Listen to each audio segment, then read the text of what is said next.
Andrés Gómez Emilsson. Hello again, brother. Hello again, brother. How is it going? I'm so excited that we'll get another round together after almost 2 years since the last round. Yeah. Yeah. It's been a while. That's right. And we've done several episodes with Qualia Research Institute. We've done several episodes on consciousness. We had the computational properties of consciousness. We had the chemistry of consciousness. Now we'll be unpacking also energy and consciousness. Yeah. And we'll get to hear about a good amount of what's transpired over the last 2 years for QRI. And also just like mystically and quantum mechanically. That's Sure. been that's pretty much like the core of, science and spirituality merged, and where the riddles are at. Right there. Yeah. It's happening. Yes. Cool. So why don't we start things off with this question, and then we'll have you slot in anytime you need us to visit some of the stuff that's transpired over the last couple of years as examples and information. We can pull that up visually. Mm-hmm. So let's start with, how does what underlies everything create this? Yeah, great. Yeah, we're going right into it, Andres. There's no simple stuff when you have me interviewing. It's all good. It's all good. How does energy come out of nothing, and how these like crazy energetic exchanges that are happening every day? Like, where do they come from? I think I've thought very deeply about this question. I have a video essay on it. Basically, if you go to my YouTube channel, it's called "Why Does Anything Exist?" or why is there something rather than nothing? And I'll say the following: like, I think a lot of people dismiss this question mostly because the style of explanations that you may kind of like require in most kinds of problems simply don't apply here, right? Like, most types of explanations are based on, for example, causal structures, and of course, like when you're talking about like how does something, why does the causal structure exist to begin with, then you're kind of like left in a way that you actually need to exit that frame if you want to get any kind of answer. So ultimately, I think like the kind of explanation that we will get will not be of the sort of how was the universe caused, because again, that's kind of like assuming the frame of causality. Instead, I think the kind of frame that we should be investigating is one of implication. It's not that the universe was caused by something, it's that the universe is implied or entailed or like logically necessary as a function of something else that is primary and actually impossible for it to not be the case. And the thing that I think, basically there's like 3 lines of evidence that I think like kind of converge in the same point, which is, and this is from David Pierce, it's called zero ontology. But basically there's something very curious, and I'll kind of like briefly outline these 3 things, which is, what exactly is zero, or what exactly is nothingness, that we have like such a difficulty actually grasping or imagining it. Whatever we imagine it as, obviously it's not it. So my claim would be that actually we currently have a pre-theoretical understanding of nothingness, that there is such a thing as nothingness. It is not what we are trying to imagine when we bring up that word. It's something much more profound. And it shows up in 3 completely different places that I actually suspect are the same thing from different angles. So number 1 is physics. Like, it seems that the total energy of the universe is actually 0. If you add up the potential energy and the negative energy that comes from, basically like space expanding, you add all of that together, that's 0. If you add together the total electric charge of the universe, that also is 0. The same with like many other properties, the total curl or the total divergence in the fields of physics. All of that comes down to zero. In a way, in quantum mechanics, yes, like many of the things that you will see is kind of like how kind of like from the quantum void, you get like a particle and an antiparticle. And there's kind of like a universal accounting system to make sure that everything actually adds up. And I think like, anything that exists will have kind of like that underlying accounting system that from a strange angle, maybe it makes it equivalent to nothingness or equivalent to the void in a strange way. Maybe in reality is kind of like the void seen from a different point of view. That's number one. The second is mathematics, that like essentially every number implies every other number, right? Like you cannot have the number 42 without the number 43 or without the number 2, right? Like they all entail each other. It's not that the number 42 causes the number 43, is that the number 42 entails or implies the number 43. And the kind of like observation here is that maybe really the number that really exists is oh no, I think you're a bit frozen, but okay, I'll continue, which is the number 0, which is okay. Hi. Yeah, I froze on the desktop, and I'm now on my laptop. The same issue came up yesterday. I thought the desktop had come up with a solution to it, but apparently not. So I will power cycle my desktop while I use my laptop. So please do continue. Perfect. Yeah. Please. Okay, so like the number 42 does not cause the number 43, right? It's not a causal explanation. The number 42 implies the number 43. They're logically necessary one another.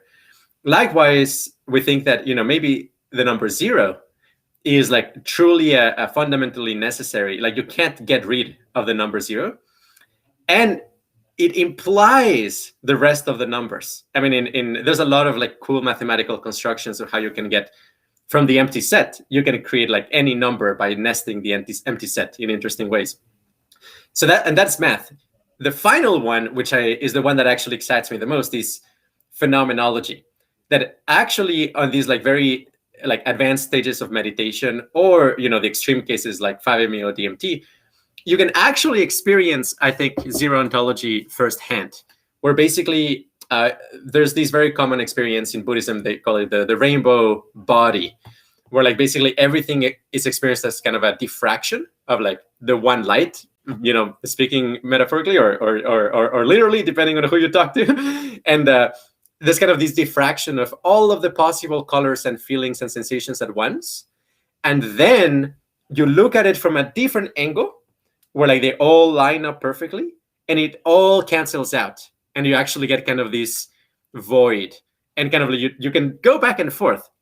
And like on a low dose of 5-MeO DMT, this is not that rare. Like it's maybe 1 in 5 chance that you may actually experience kind of this phenomenon. And I would say that is probably a phenomenological demonstration of zero ontology. That like, yes, actually consciousness is fundamentally kind of this void with zero information, but it is kind of an unstable void, and you can energize it and it will diffract and it will create all of its possible colors. And that is not just a theoretical thing, it's something that you can actually experience. And I think it's like something that can actually be studied. And ultimately, I also think that consciousness will fit in the paradigm of physics, and vice versa. Physics will fit in the paradigm of consciousness. And that leads this like very advanced stages where you experience the rainbow consciousness, flip-flopping towards like the void consciousness, that those will have like very important physics equations that describe them. And like actually probably, that's kind of like the source. You want to understand the Big Bang, probably understanding that type of boundary in consciousness is very important. I guess I'll add one last thing about this whole zero ontology paradigm, which is that what's really kind of exciting here is that it redefines information. So basically, we tend to think of information as like state specifications as kind of like, oh, like in a chess game. It's like information is like, here's a pawn, and here's a bishop, and here's a king. But a different way of seeing information is as the ruling out of possibilities. That like when you know there's a pawn in here, that means that the pawn is not anywhere else. Like you just ruled out a whole bunch of possibilities. So in that sense, like information is taking off possibilities. And what zero ontology would say is that what's actually real is zero information. But zero information entails all possibilities. That is like when you say like, I have a chessboard, but I can't tell you anything about it. That means any configuration is possible, right? Likewise, I think it's kind of like the Big Bang and the universe is like that. It's like truly, actually, there's no information. And as a consequence, all the possibilities are realized. So that's how energy creates the universe.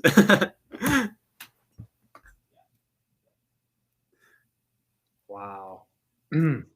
Cool.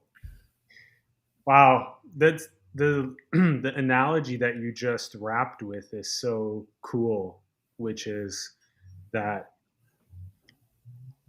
if you're given a boundless space, then you're not given any other information about what's appearing on said boundless space. You'll never come to the end of appearances on said boundless space. Yeah. And I like how you broke it down into, you have a what is zero, you have a math, you have a phenomenology. And I like this style of breakdown. I think it's insightful to break it down into its components and then try and synthesize them. And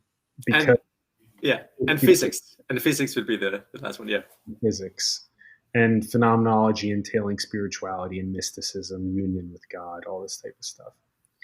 And this also really deeply plays into when we talk about the substrate, the substratum, that it's becoming more and more of direct experience, not just concepts of the mind, but direct experience of the heart, of the gut, viscerally, that everything is the one light. And then that one light appears simultaneously in all of this apparent differentiation. Yep. And that's the beauty of it, is that when you see someone that is locked into their apparent cage of separation and conditioning, that is the light appearing at a lower density of consciousness than when the light appears as a higher density of consciousness, when there's no cage, where it's just the light recognizing itself. And so maybe that would be a good question for you to ask is, if you did visualize it, we could just play with one way to visualize it, which would be the light dispersion through the prism into the visible light rainbow. And so you have what appears to be this source light oneness of indescribable perfection that everything always is. Mm-hmm. And then you also have what appears to be this chakra system, just like behind Andres. Yeah. And you see how apparently we see many individuals, pieces of life, that seem to be in this very yellow chakra, this very sort of solar plexus, shifting from solar plexus to heart. And then you see other mystics or yogis that are just blasted through their crown. And so now the question would be, well, Andres, how does the substratum, how does the substrate, the underlying light that everything is, how does that emerge as the appearance of something that is either in this yellow or in this purple, and it all at the same time? Yeah. Well, there's definitely a lot to comment on there. I mean, and like I agree with the overall kind of aesthetic. Like I'll mention that there's maybe some twists, interesting twists, because I mean, it is absolutely the case that like consciousness has like different densities, and this is something you can experience with meditation or psychedelics. The most like if somebody is like complete non-believer that like there are different densities of consciousness, like 30 milligrams of DMT should be pretty clarifying that like oh gosh, actually yes, there's like these various like energy bands and it's not just one more band. There's like several above like the one that we tend to imagine as like the normal one. And of course all of them will, if they're locked in, they will believe themselves to be the one normal way for consciousness to be, which is obviously not. Like we are in a very specific type of configuration, and we don't notice it because it's like fish swimming in the water essentially. But I will make so roughly speaking, lower densities does give you more flexibility, and that's like nice, more fluidity. And as a general rule, you will find that like lower density states of consciousness are in a sense like it's harder to get stuck in them in a bad configuration, but it's not by any means impossible, unfortunately. And likewise, I would say like in the lower density realms, there's also like very loving, very blissful configurations that are actually, I would say, like aligned with the whole. It's just that they may have like somewhat more limited information and like limited fluidity and flexibility, but it doesn't make them like bad in any way. So I would bring up more kind of like there's a lot of kind of this trope, I guess, in a lot of circles of like all we have to do is increase our frequency. And I think like maybe to a first approximation, actually that can be really good. And I can explain in detail why that can be really good. But the deeper story is that the frequency is only a piece of the puzzle. And actually, the thing that matters the most is harmony. And harmony can actually arise in any level of consciousness, just as dissonance and disharmony can also arise in any level, except probably the absolute highest, which is actually just positive. For reasons that have to do with symmetry and the geometry of the configuration of experience, that essentially super ultra high energy consciousness tends to be just pure positive because it doesn't have like other configurations. But anywhere else, there are both, there's both the dark and the light side within every realm. And like so somebody who might be skeptical of that also is kind of like, you can take DMT and you can encounter some pretty nasty entities up there in the higher, and realms of like lower density as well. So it's not like a fail-safe approach. I think rather, thinking in terms of harmony, like understanding that in a sense, it's not about like, the best music is not just like music that plays like the highest notes all the time. It's music that is properly harmonized, and that is like much more sophisticated because you require the math of harmony. And even for music, that's pretty tricky. And when it comes to like three-dimensional embodied objects like us, actually the math of the harmony of those objects is a lot more tricky, which is, I mean, ultimately, what we are studying at QRI, this is like our one of the main pieces of our thrust is like, can we figure out the music theory of consciousness? Okay, I like that. So if we were to play with this music theory of consciousness, if we were to play with the harmony, if we were to be able to envision this both 0 point energy, shunyata, nothing, void, simultaneously as we envision infinite creation, infinite manifestation, infinite appearance.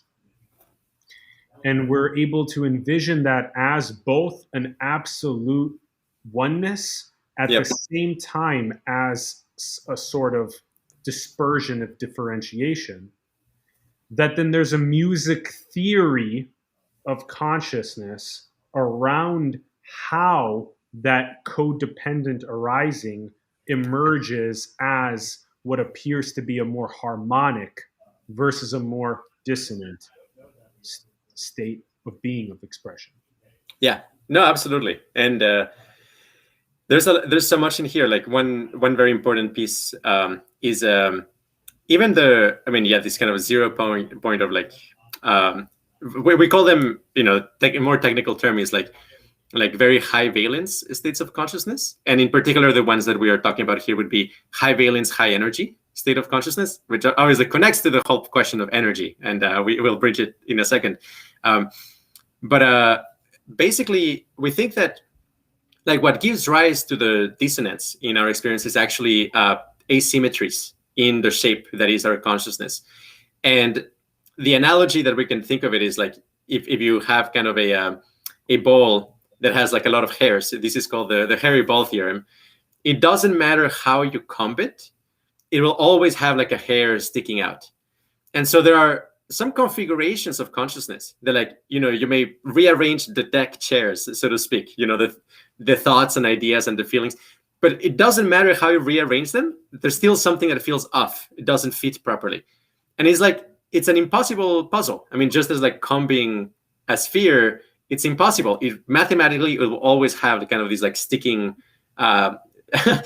hair or vector. But if you try to comb a donut, you can actually do it. Like you can comb a donut circularly, and it doesn't have anything sticking out of it. So I would think that, basically a lot of these kind of deeper transformations on consciousness through a lot of meditation, or take the 5-MeO DMT experience, when people say like, it was perfect, it was perfectly aligned, there were no internal tensions or dissonances. It is like a perfectly combed field. Like it just, the awareness field lines are just not intersecting with each other. It makes this, beautiful kind of toroidal energy system, to speak more loosely. And here's like what I'll say, like people who experience that, they will often say like, that was ultimate reality, that was perfection.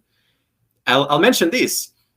There are many other shapes that have that property that may even fit more energy. So I think like a kind of like maybe us as kind of developing souls, if you will,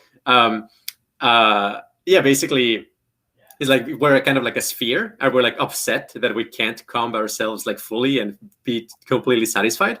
And then like maybe we do very serious practices, and all of a sudden we can reshape ourselves into a torus and think like, wow, okay, this is perfection.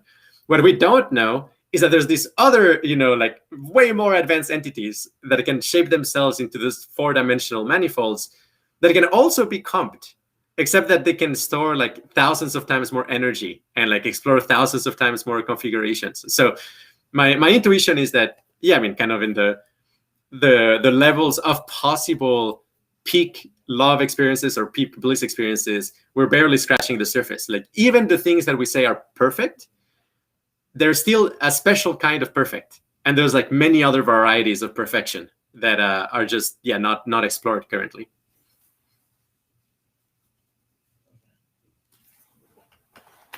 I'm curious, in this hairy ball theorem, could it be that little hair that's jutting out, could that be one of those patterns of conditioning, one of those trigger points?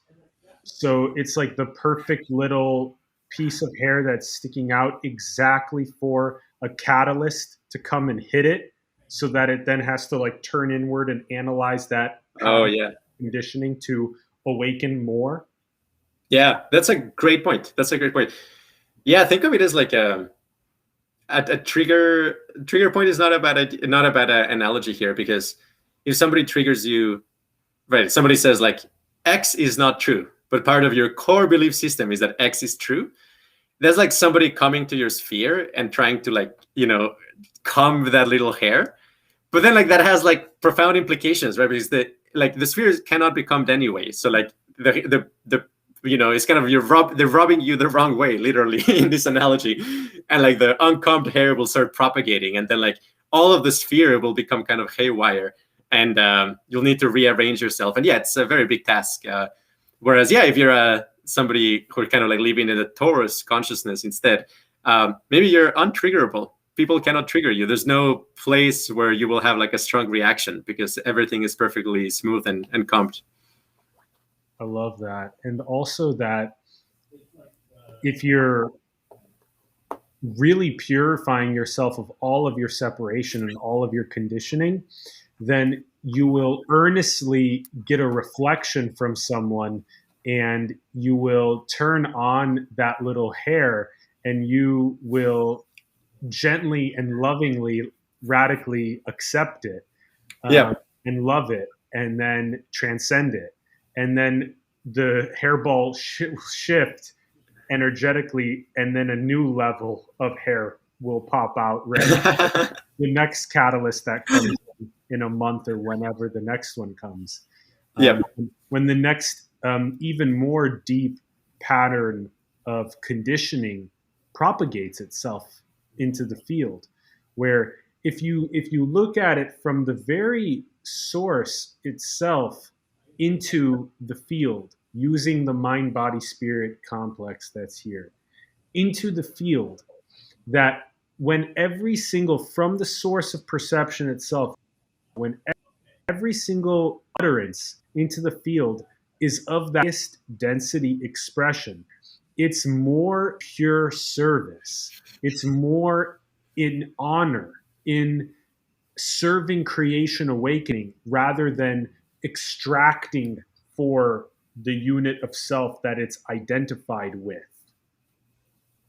How does that style resonate as well, along with this energetic emergence that the emptying of self is what happens as the core insight as one increases in density of light?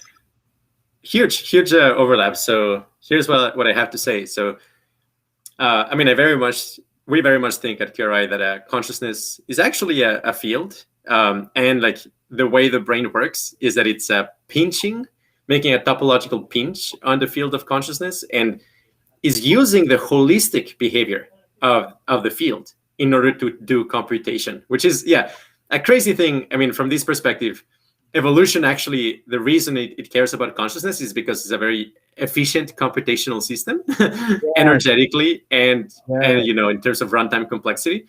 But then it's actually recruiting a tiny piece of universal consciousness to do the beating of the genetic selfish gene or whatever it may be.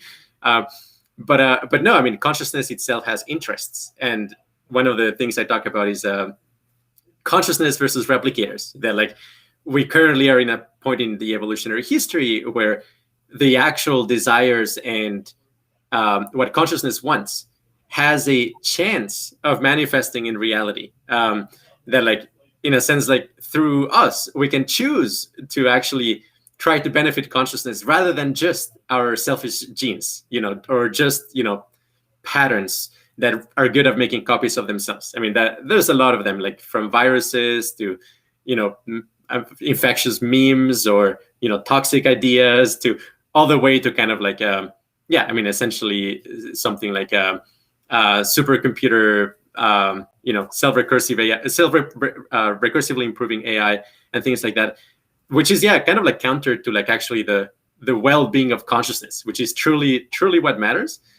And the way in which that happens is by the organism being shaped in such a way that it convinces consciousness that who it truly is whatever patterns is kind of keeping the consciousness hostage, which is a very crazy thing, right? When people have a very strong ego, is actually something like a Stockholm syndrome, right? It's the patterns themselves are very punishing, and in order to avoid that punishment, you just do whatever they ask you to do, which is just such a sad situation. It's consciousness is being held hostage by our the selfish genes, we could say. And the way in which I think that's fundamentally implemented, it has to do with basically this concept of viscosity and agglutination, that our default mode of experience is one where we're constantly kind of carrying a center of mass that we associate as like, this is the self, or this is my individuality, or, you know, my history, and here are my traumas and my pains and my pleasures. And it's a very visceral thing. I don't think it's only theoretical. Like, you can actually notice, like, okay, like, where do I identify, like, I'm just behind my eyes, or like I'm over here, or like maybe I am stuck in the dyadic relationship with somebody, or basically there's all of these kind of like points where you get agglutination and condensation that happens. And they function as an energy sink, actually. And whenever things like that happen in your nervous system, which is that's like the default mode. I mean, that's like how we evolved, and for the most part, that's what we are. They function as energy sinks and also as blockages. Basically, waves of energy cannot travel smoothly because they get reflected and interfere with these points of agglutination. And kind of a long cycle of, like, you know, meditation, annealing, neural annealing via meditation or psychedelics can slowly actually break down that center, kind of like center of mass. And the breakdown will have like some pretty reliable kind of like stages along which, and I mean, obviously the stages of insight as described in Mastering the Core Teachings of the Buddha, the lens of like, hey, yeah, this is like annealing processes, breaking down the sense of self. I think, yeah, that's a very good lens to make sense of all of these. And it also explains kind of that like in a lot of kind of these intermediate stages between like, hey, like a fully condensed ego and a non-ego kind of field of consciousness, there's like a lot of strange intermediate places where like there's like ego fragments, for example, that are like still being worked through, and all sorts of crazy things can happen in that process. But, you know, apparently there's a light at the end of the tunnel. But yeah, I mean, the thing to note here is that I very much think that, yeah, it's something like it is kind of like the hairy ball theorem, that like our sense of self or ego as this like point of agglutination of attention field lines. It is literally kind of like a place where you have these vector fields actually sticking out, and they function as kind of trigger points, and they function also as energy sinks and energy blockages. So anyway, all of this, yeah, it's kind of through the lens of math and topology. Okay, this is great. So could it be that I'll share the word with you that I've been playing with that I think fits into this perfectly. I've been calling it a neuroknot. K-N-O-T. A neuroknot. A neuroknot. Awesome. Yeah, a neuroknot. I like it. Yeah. Neuroknot. A Good. neuroknot. Yeah.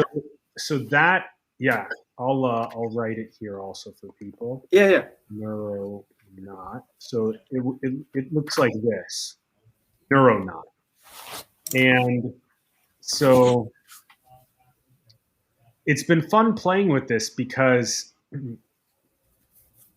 it's as though there was this character called Alan a couple of years ago that had a lot more of a neuroknot of conditioning and egoic patterns of behavior, a much more contracted energy of expression, trying to extract in relationships, all this type of stuff. And now there's the appearance of this Atlas character now, and that this Atlas character feels like so much of that neuroknot is totally liberated, that so much of the patterns of conditioning, so much of the patterns of ego, so much of that has dissolved, so much separation has dissolved, so much more recognition of the underlying suchness is now present in the moment-to-moment experience, an awake presence of love and compassion. And so that's very interesting in relation to the hairy ball theorem. It would potentially be something like that as we dissolve more and more separation, that and dissolve more and more of that conditioning, that in a sense it's like lighting the hairy ball on fire.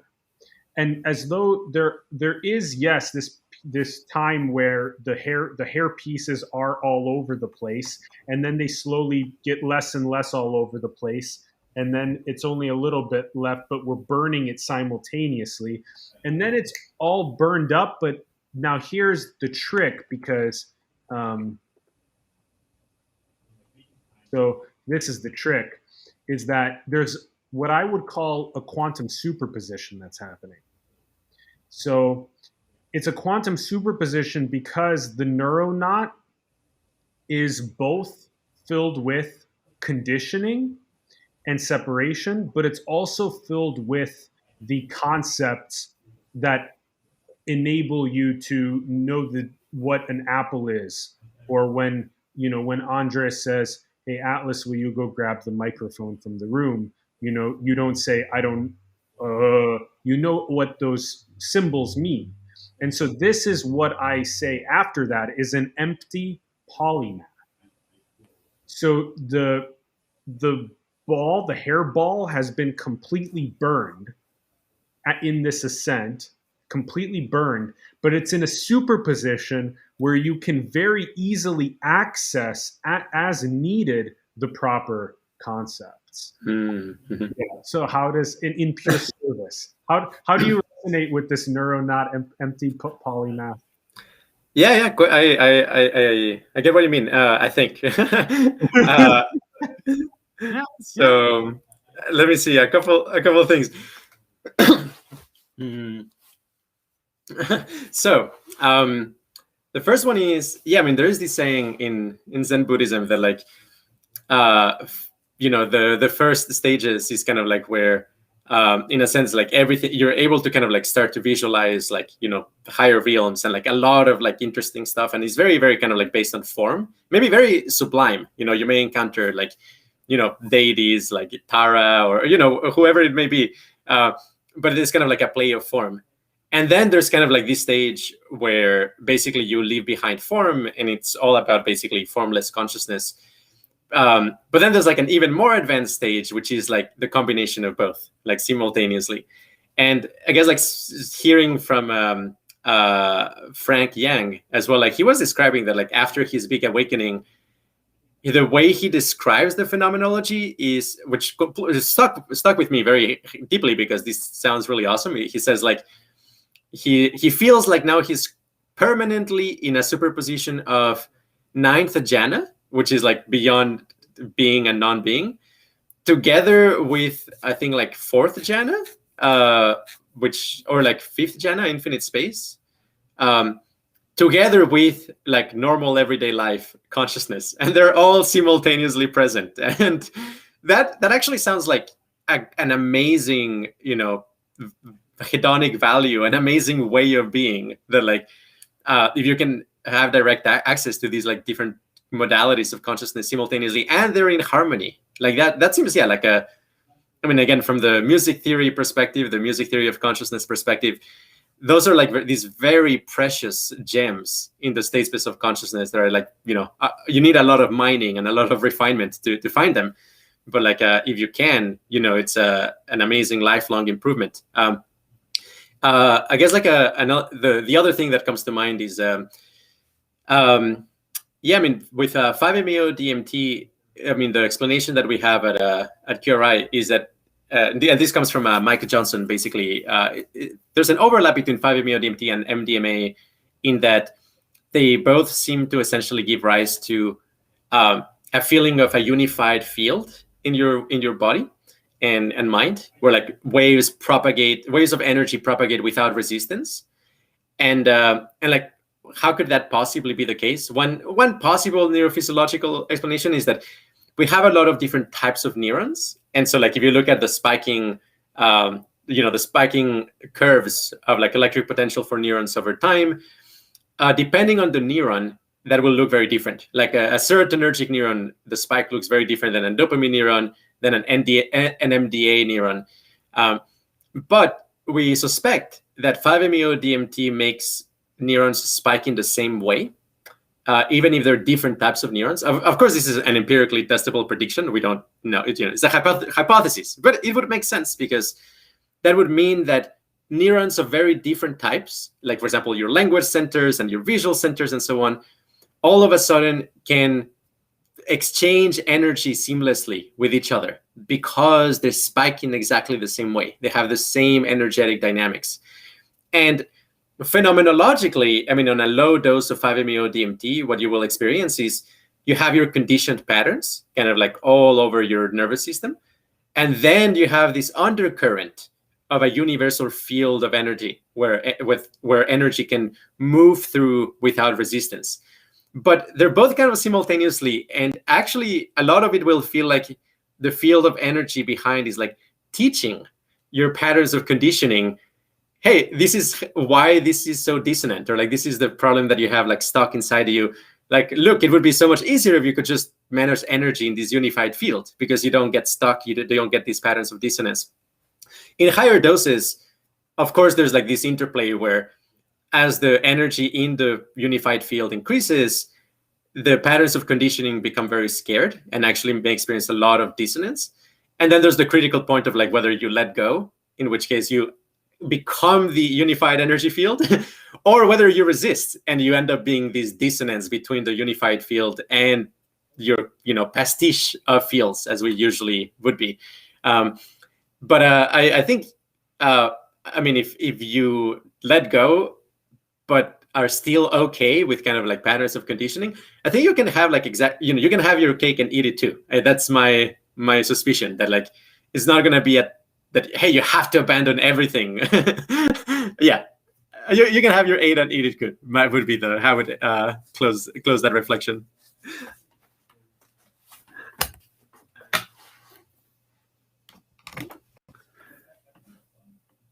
I'm really glad that you shared what Frank has been sharing with QRI as well. And he's mentioned you guys several times when we've been featuring him on the show and whatnot. Nice. Yeah.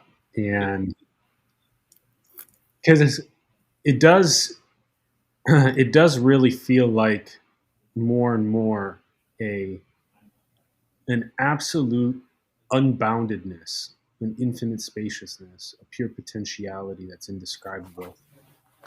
Also a total awake presence, but also an ineffable transcendence. And then it also feels like a total ordinary person. Yeah. So you're like, you are infinite space while you're having a conversation with someone at the grocery store. Yeah.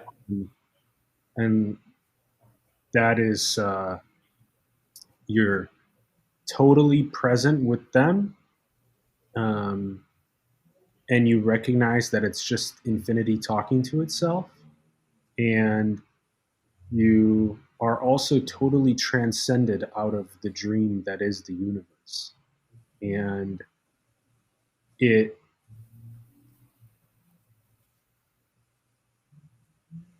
these feelings that begin intellectual, they become more experiential, and then you really begin feeling them in your heart and in your gut, and they become visceral. And moment to moment experience becomes that. And anytime you sort of stray away from being boundless space and you get into a couple discursive thoughts, oh my gosh, it hurts. It hurts. It hurts so much to contract the energy. It hurts. Yeah. That's what it is.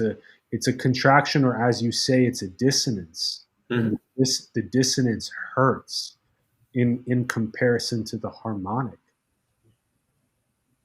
Yeah. Yeah. Relative to nirvana, everything hurts. Even an ice cream, even tea.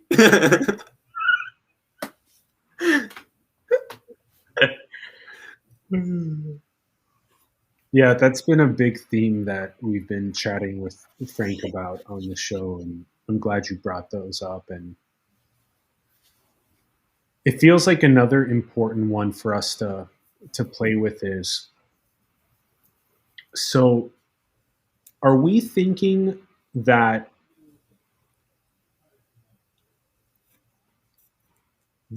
if we were to maybe create a visualization, that there's, and we'll use concepts to try and explain this as best as we can, but that we have a 0 point energy, and then we have some sort of quantum field theory with electromagnetism, light,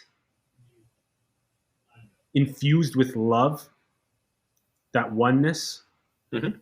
that is then appearing as form, as separate form, that is then also differentiated based on its density of light. So there's, again, it was 0 point energy, quantum field theory,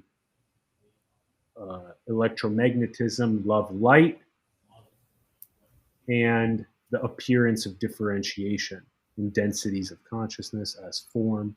How does that resonate with what you've been studying?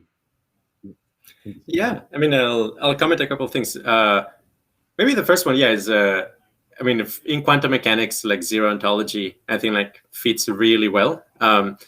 The content that I would recommend anybody to look at is in YouTube. You actually can find like a series of 4 lectures by Richard Feynman on quantum electrodynamics, and they're very, very accessible. I think like if you've never studied physics, you have a high school math, but like a desire to really understand it. Like he explains it super well for like a broad, general audience, and basically, yeah, I mean, what is the case in physics, and it's crazy, is that the probability of observing certain event given some other event is basically, you think of the initial conditions and the point of observation as boundary conditions, and literally what happens in between those two is that every possibility gets realized.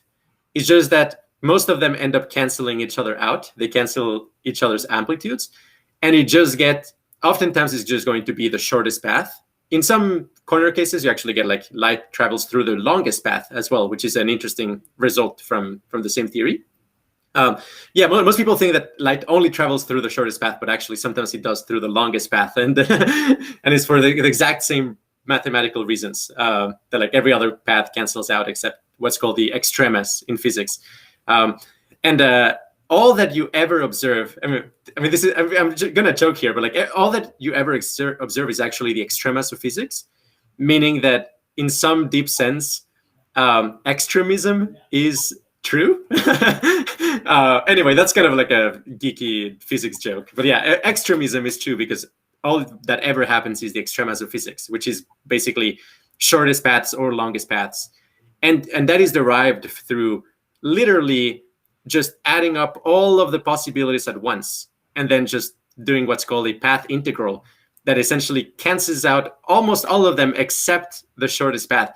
But the other ones still happened. It's just that you didn't observe them. They're not affecting you because they're kind of canceling their own influence. So the idea here is that, well, that happens when you have 2 boundary conditions.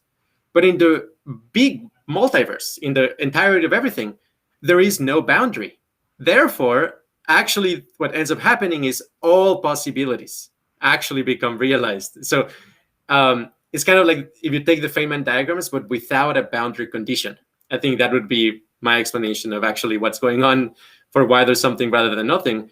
And those Feynman diagrams is the only way in which you can actually maintain zero information. So everything, yeah, it's kind of this universal accounting system. Again, everything being pure consciousness at the bottom of it. And the second thing I want to show is actually, if you Google in Qualia computing, it's called healing trauma with neural annealing. And if you share the screen of that, I'll show you a picture that I think is very relevant for what we're talking about.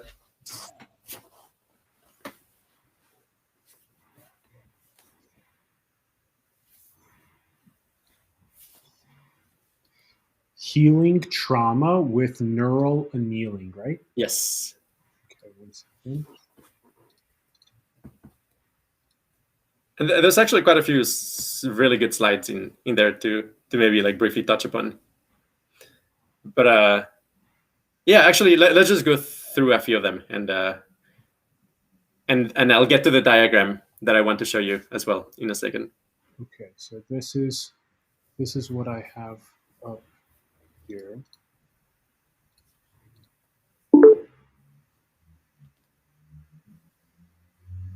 Is this correct? Yes. Yeah. So if you go down a little bit, so the first slide actually, after the video, that one, psychedelic epistemology. Yeah. So this is, I mean, some people may ask, people ask like, why should I listen to you about like states of consciousness and psychedelics and so on? I mean, here's the reason. Like, at QRI, and Qualia computing, we've been like putting a lot of effort into actually systematizing this, like actually like mapping out the state spaces, saying new, meaningful and non-trivial things about these states of consciousness, rather than just, I saw pretty colors or something like that, or just saying something like, oh, and it was exactly what Alan Watts said, which is also cool, but is not necessarily advancing the field as much. But the one very deep reason is that we basically are very systematic about like cataloging the state space. B, we actually try to find the core dynamics that explain everything else. So like, it's kind of like if a biologist is just interested in, describing beetles, that's not as general as like trying to describe how evolution works. And the same way, somebody may be honing in on a specific meditation practice. What we're doing instead is like finding what are the principles that give rise to different kinds of states of consciousness. But then the third one is really kind of like a shanga of serious psychonauts, you could say. That like since 2015, that I've been writing articles like how to secretly communicate with people on LSD or algorithmic reduction of psychedelic states. I've been receiving a lot of correspondence from like a lot of different kinds of people. Some of them are like very crazy. Like I definitely get like correspondence of like, oh, I took DMT and the reptilians are real and they're controlling the world. Like I definitely get like that type of email. But also I get emails from like, hey, like I'm a PhD physicist from MIT and I do DMT on the weekends, and like here's like my thoughts, and like I think your article is correct for these reasons and is wrong for these reasons. And so basically, and I connect those people to each other. So basically by now, there's kind of like a pretty solid like community of actually super smart, very systematic people who have like very deep experience in these things. Just to give you like one other example here is like we host these things called, they're private events for obvious reasons, but this thing called Phenomenology Club, where like basically we invite people with like very deep experience in a particular area. And then we basically interview them collectively, and we try to figure out if the models that we're proposing align with their experiences, or if they don't. And so a lot of the content in this article, Healing Trauma with Neural Annealing, is really content that has been tested with people who have like very deep experience. And when I say deep experience, I actually mean it. Like in the recent Phenomenology Club, where we were interviewing people who've done a lot of 5-MeO DMT. We had like 3 people in that club who all of them had done 5-MeO DMT every day for 6 months. Like Leo Gura did it for like 25 days and made a video about it. But like here we are talking with people who've done it every day for 6 months, and they're not crazy. Like they actually like make sense and they can articulate their experience. And anyway, so that's what we call a think tank model. That like originally in most of science right now, like what is going on is that they do this kind of like third-person perspective study. They give psilocybin to like 100 participants. They fill out a questionnaire and that's it. Like they don't even talk to each other. There's the scientists usually are not actually interested in like what they experience. They're just interested in like, oh, will the questionnaire reveal a statistically significant difference relative to control or something like that. And then you have the other approach, which is the kind of individual explorer, kind of like John Lilly or Sasha Shulgin, going very deep. But then the downside there is that there's no critical feedback, right? Like they just kind of like go into their own world and write awesome books, super interesting.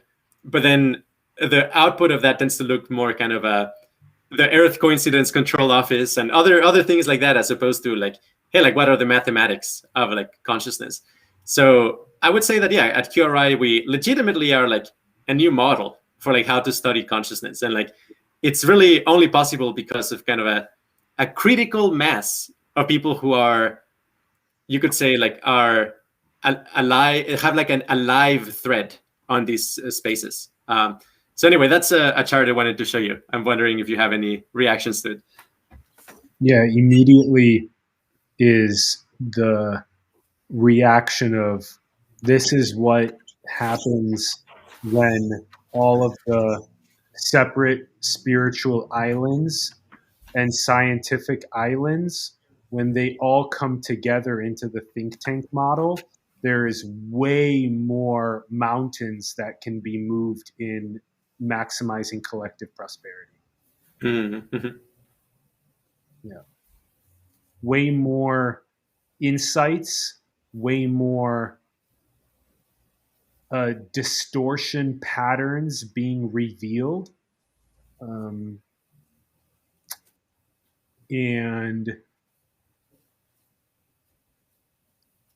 it's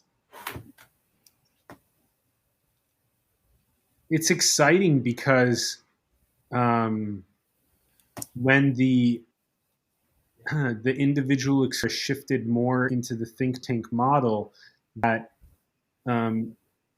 that's what assimilation, really is, and it's quite nice.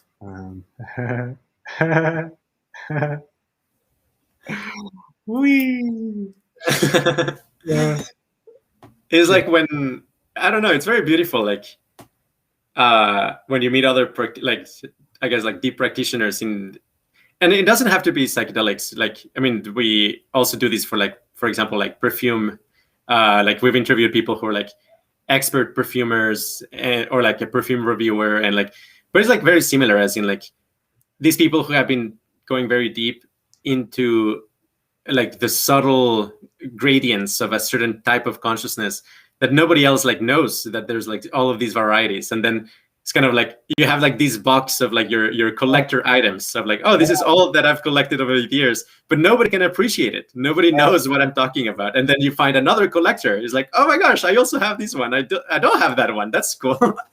Exactly. That's so perfect. And one of the relatable ways to explain this would be, remember I was sharing earlier how if you keep your attention on the very source of perception itself, if you keep your attention on suchness itself, and then you're very vigilantly watching every spontaneous appearance, emergence happening, that if you're really vigilant and really subtle, you can become aware at what density of consciousness words are being spoken at in the field and out of your own mouth.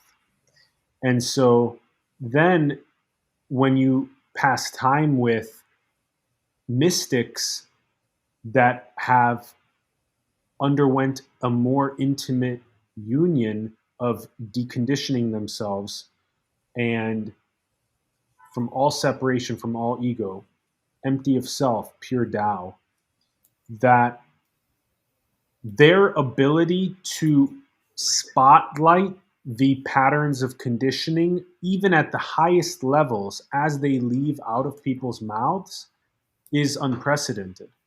And so that's one of the top reasons to also enter into these think tank models, is because of that exact profound revelation. And to fearlessly go into the fire. Yeah. Fearlessly. Yeah. Because you will be, those distortions will be pointed.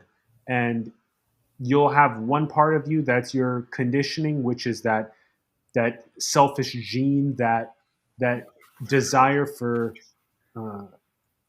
for self-proliferation, and then you'll have the opposite of that, the truest capital S self that wants you to empty the fuck out of all of that bullshit and fearlessly walk into that fire, my friends.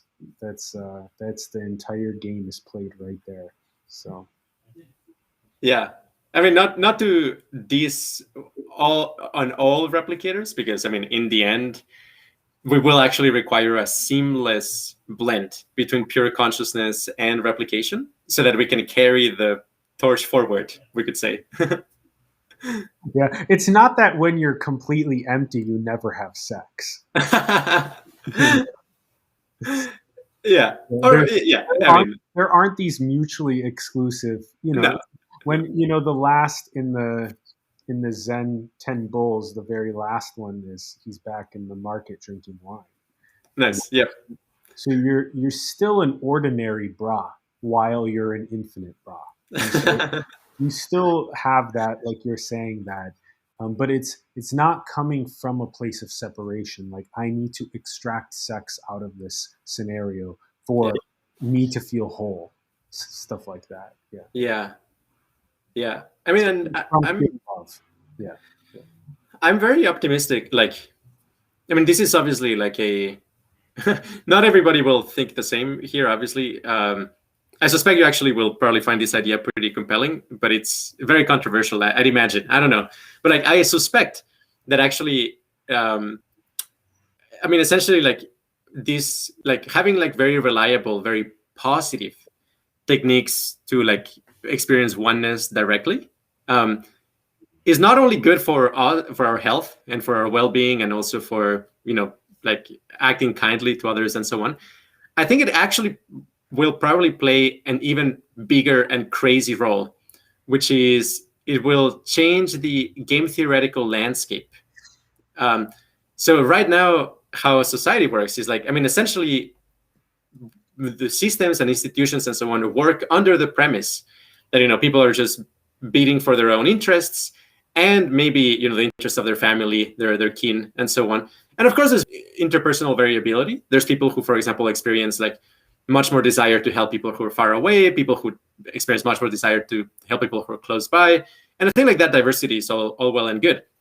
But ultimately, a lot of kind of like the systems of the status algorithms and so on that exist in the world do kind of like assume that like basically people perceive themselves as separate. And I actually suspect that if there's a reliable way of inducing like what we call open individualism experiences, feelings of oneness, in a way that is actually measurable and is verifiable, it would actually change the landscape a lot, because you can make communities of people who, okay, like maybe they don't feel like oneness all the time, but they have access to it. And so even like in like conflict and negotiation and like planning and strategy, they can, in a sense, fast forward a lot of the kind of like game theoretical impasses that tend to happen, simply because you can jump straight to the fact of like, well, but actually we're all one, and like, we're just hurting ourselves by keeping arguing within these premises with these kind of like underlying background assumptions of separateness. And the same happens with like, I mean, like this is the other side of the coin, which is, I think like oneness will actually truly revolutionize decision theory. Because if you look at like a textbook on decision theory or something like that, and game theory, they look at, for example, like, well, you're assuming that each agent is trying to maximize the area under the curve of the utility of its own life over time, or something like that. Or maybe it has a decay function that's also typical in those fields. They might say like people are trying to maximize their more immediate well-being, still taking into account the further well-being, but not as much. And but that's kind of like assumed into the theory that like, hey, like people are just like rationally selfish and that's it. But actually, if you have people who truly believe in kind of a oneness perspective, I think you can shift towards what David Pearce calls a God's eye view decision theory, which is like, how do you maximize the well-being and happiness and love and understanding from the point of view of kind of the God's eye view? And I think that's just like a completely different paradigm where it's you don't have the inbuilt background assumption of individuality, and it's not I mean, there is kind of this very loving, like beautiful, like hippie-ish kind of quality to this idea, but actually I think like in math and like in economics, it will actually revolutionize how we think about power dynamics, how we think of institutions. We're not there yet, and like there's going to be a lot of things that need to happen before like that actually has any traction, but I predict it will actually shape a lot, and like in 100 years from now, there's going to be there's a very crazy contingent of like, it's not just going to be like political factions beating for their own interests. It's going to be like sure political factions like that, but also somewhat decentralized groups of people who are actually just beating for the sake of consciousness, and they're like developing protocols and developing methods to prove that actually they are on the side of consciousness. That is not just a trick or a power graph or a power move, because that is currently the obvious suspicion, right? If somebody says like, hey, I'm doing work for all of consciousness, people say like, well, I'm sure you're just virtue signaling. I'm sure that's just you're trying to impress us, or whatever it may be, you're trying to get money from us. But if you can prove, it's like, no, actually, mathematically, the incentive structure I just created actually works out for a heterogeneous mix of people who are just caring about their own well-being and people who are caring about consciousness. And it produces so much more value than the previous paradigm. Yeah, I mean, societies that adopt that will actually just outcompete every other society. So, yeah, I mean, essentially the I don't know how to describe it, but like, yeah, it's something kind of the realm of pure consciousness, I think, is not just a hippie, dream. It actually will probably like manifest in terms of changes in game theory and decision making and economics. Yeah, this is a perfect way to slot in the archetype that is decentralization or universalization, because, and this goes directly into oneness, suchness, unity. This is that.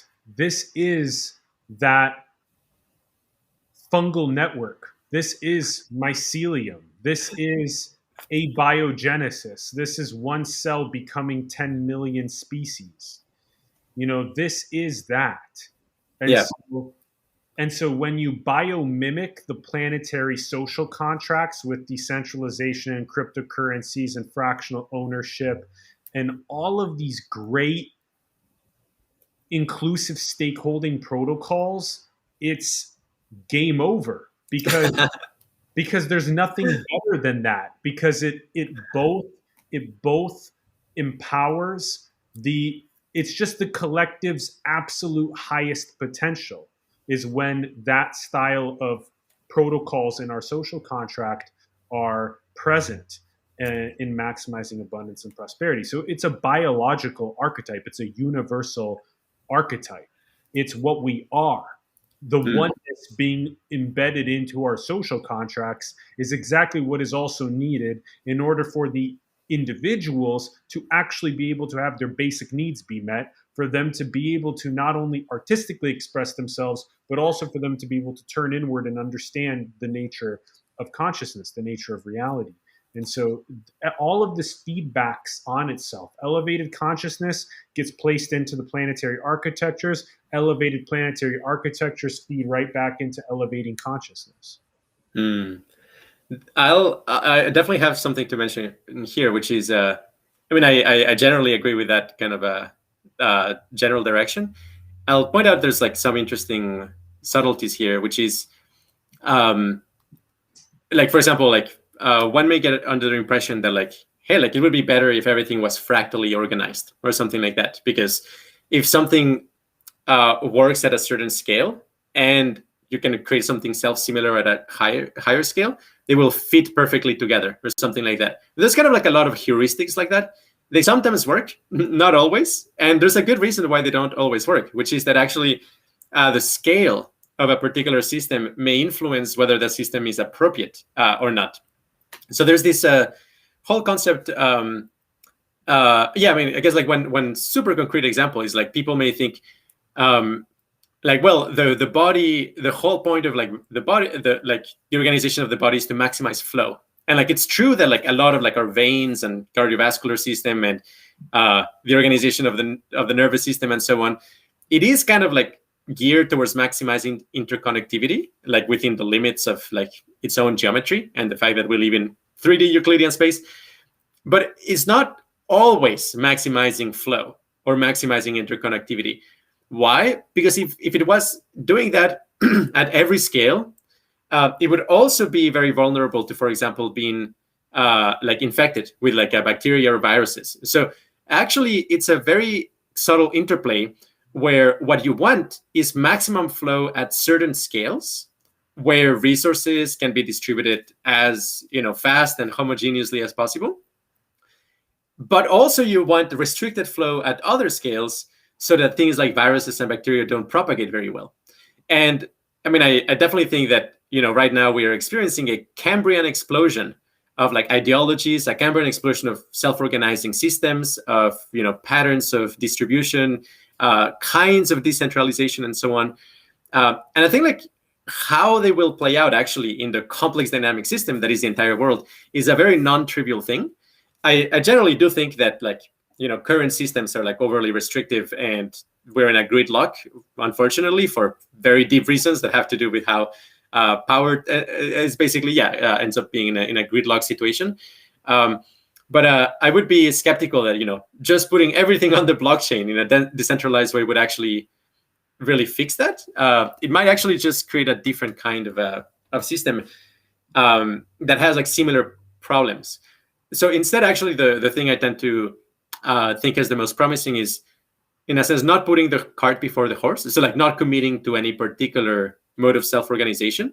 Instead, I think I'm very much in favor of kind of this the seasteading aesthetic. This idea of like, hey, let's actually create completely new societies that are not under the the rule of any current empire or any current country, such that we can actually from the bottom up try completely new systems of organization with the new technologies, right? This is not like, it's not about like, let's try feudalism versus monarchy or whatever it may be. We're way past that, right? Like it would actually be, oh, let's try this combination of, quadratic voting together with blockchaining this particular way, together with, new kinds of social relationships and new drugs and new neurotherapies, and see what happens, right? Before we roll it out into the rest of society, we should first try it out in a contained society. If it works really well, then we try it in something that is like twice the size, and we keep kind of like doubling until it breaks. And when it breaks, we learn the lessons of like, okay, why doesn't this like scale higher? But I think, kind of like these like very cautious, but also very imaginative and very open approach. I guess like the last thing I'll add here is that I do think like the locus of control of the individual should always be there for two things. One is no society should be mandatory. Like to be in one of these like exploratory societies, it should be an opt-in.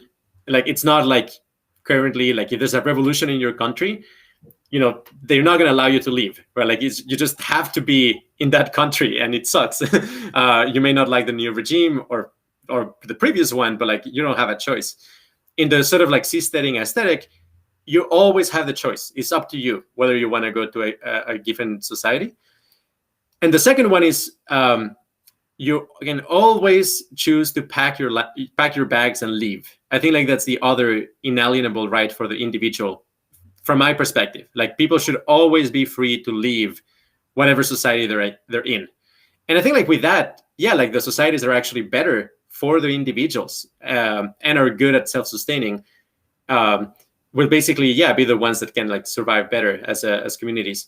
And I do suspect the full thing, the thing that will actually evolve, will probably be something that merges kind of like in a very seamless blend complete decentralized systems together with some kinds of hierarchies and overlapping hierarchies, together with some like anarchic style organizations. And it's going to be something that defies current description. Like, it's not going to be something you can say, oh, that's capitalism. Or it's like, no, it's a completely new thing. Like, those previous categories were kind of when we were children as humans, just trying to make sense of social organisms. But actually there's Cambrian explosion, right? Like, I guess like what I'm trying to communicate is like, when people say like, hey, are you a socialist or a capitalist or something? I hear it as like, do you like dogs or cats?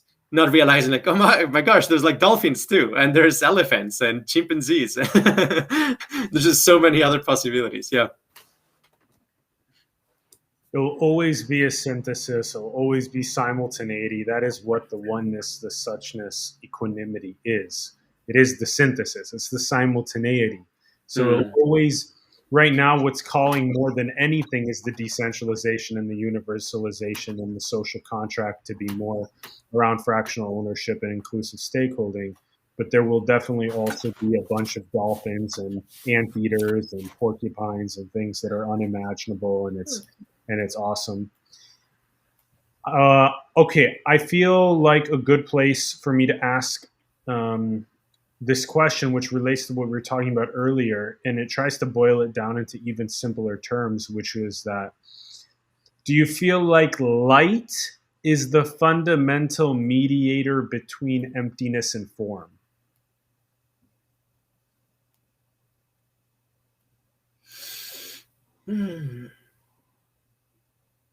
I think for a big portion of it, but actually I don't think for everything. What else is there? Yeah, right. I forget the name, but like they're called like carrier particles in physics. Like, basically you have light, but that's like quantum electrodynamics. So that's going to be like how electrons and protons and basically like anything having to do with electromagnetism, how that, yes, for sure is going to be like, when you look at like the Feynman diagrams of like two electrons moving over time, the thing that makes them either go closer together or separate is whether they exchange electrons or not. Like that, whether they exchange photons, which is, light. So light as particles will be the carrier of like energy and interaction between those particles.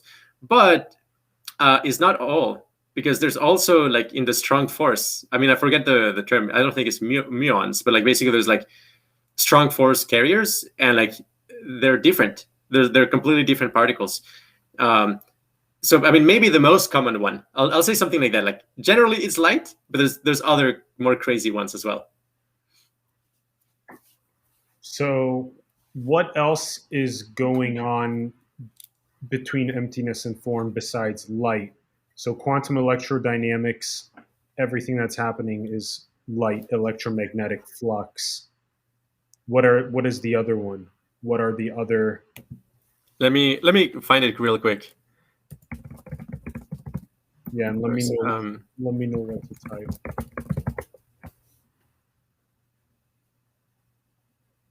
The gluon. You're talking about the categories of bosons and fermions, and gluons is inside of those categories. Yeah. But I do take it seriously. We are at QRI, we are what we call strong monists. Like basically we take the idea that like, spirit and consciousness and physics, they're all sides of the same coin. And that like absolutely everything that you find in physics, from like, superfluid helium to like plasma waves to all of these other crazy things, they all have a corresponding flavor of consciousness.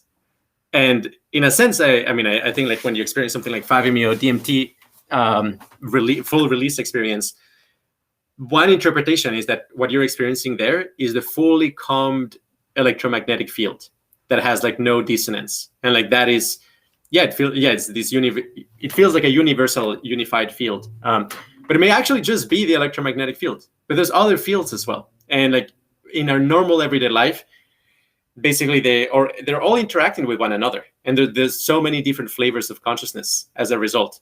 And like for the electromagnetic component of consciousness, light would be the interplay between form and emptiness.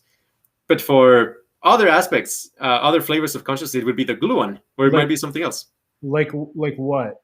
Like what? And what would the gluon? Because I'm looking at these two fundamental categories of subatomic particles. Yeah. Bosons and fermions. What besides light is happening as the fundamental mediator between form and emptiness? I think it would be all the bosons in the extreme left. So photons, gluons, W boson, Higgs. I guess Higgs would be for mass.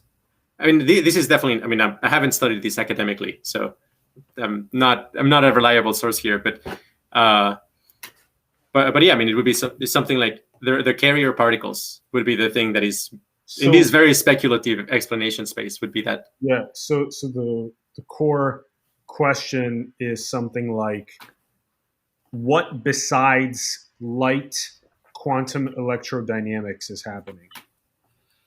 Yeah.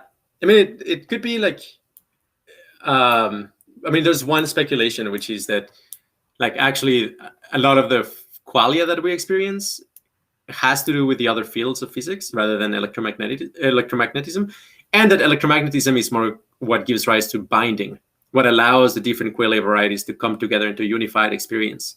In which case, actually, when you experience a particular smell, as an example, like smell qualia could be what it is like for gluons to interact with one another, or for delocalized gluons to coexist. Again, extremely speculative. So I'm not putting a lot of stock in here. I'm just giving you a crazy answer to a crazy question. But I do think, though, that, yeah, like binding, like how the pieces of information in your experience are put together. I think that is actually patterns in the electromagnetic field. Like, obviously, this is very controversial in neuroscience, but I have a lot of good reasons to believe this. And one researcher I would point at for people, sir? Yeah, it's Susan Pocket. Susan Pocket wrote a book about electromagnetic field theories of consciousness, and I thought it was very compelling. I mean, I'm happy to describe some of the arguments, but basically what I arrive at is that research shows that it's very likely that actually binding is implemented with electromagnetism. But then there's the additional question of, but what are the individual qualia varieties, like the feeling of smell or tactile sensations? And that might be at different fields. It's just that they're bound. I mean, it's kind of like the it's kind of like magnetism is kind of the magnets that I'm putting them together into this unified experience. But then you need to explain the building blocks, and the building blocks might be from the other fields.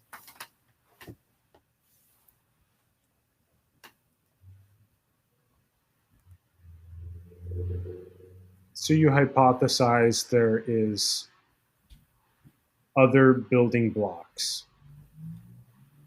Yeah.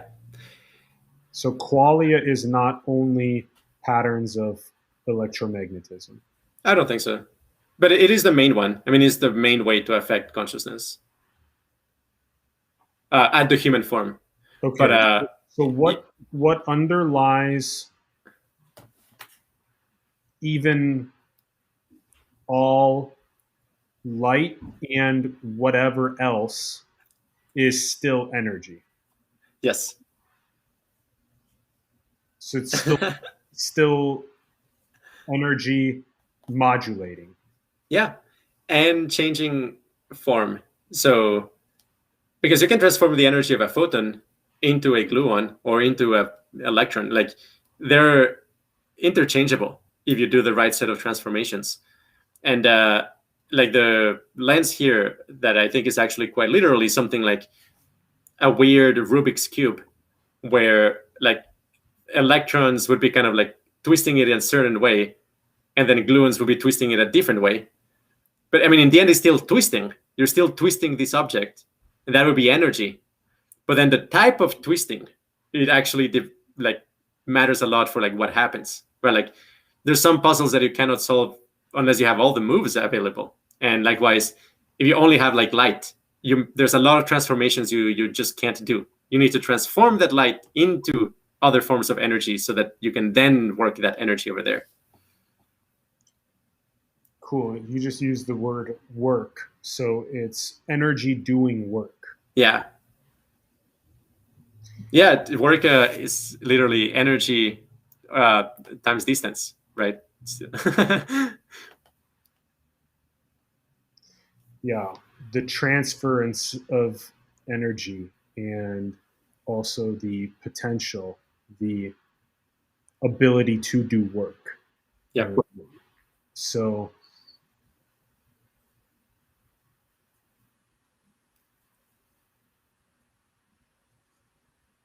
also vibration, the very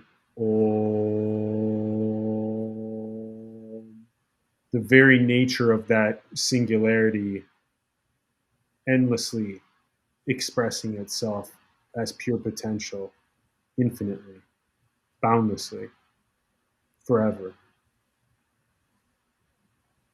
Energy being that Mm-hmm. vibration. Om. You'll never come to the end of all the different ways that you can put notes into a song.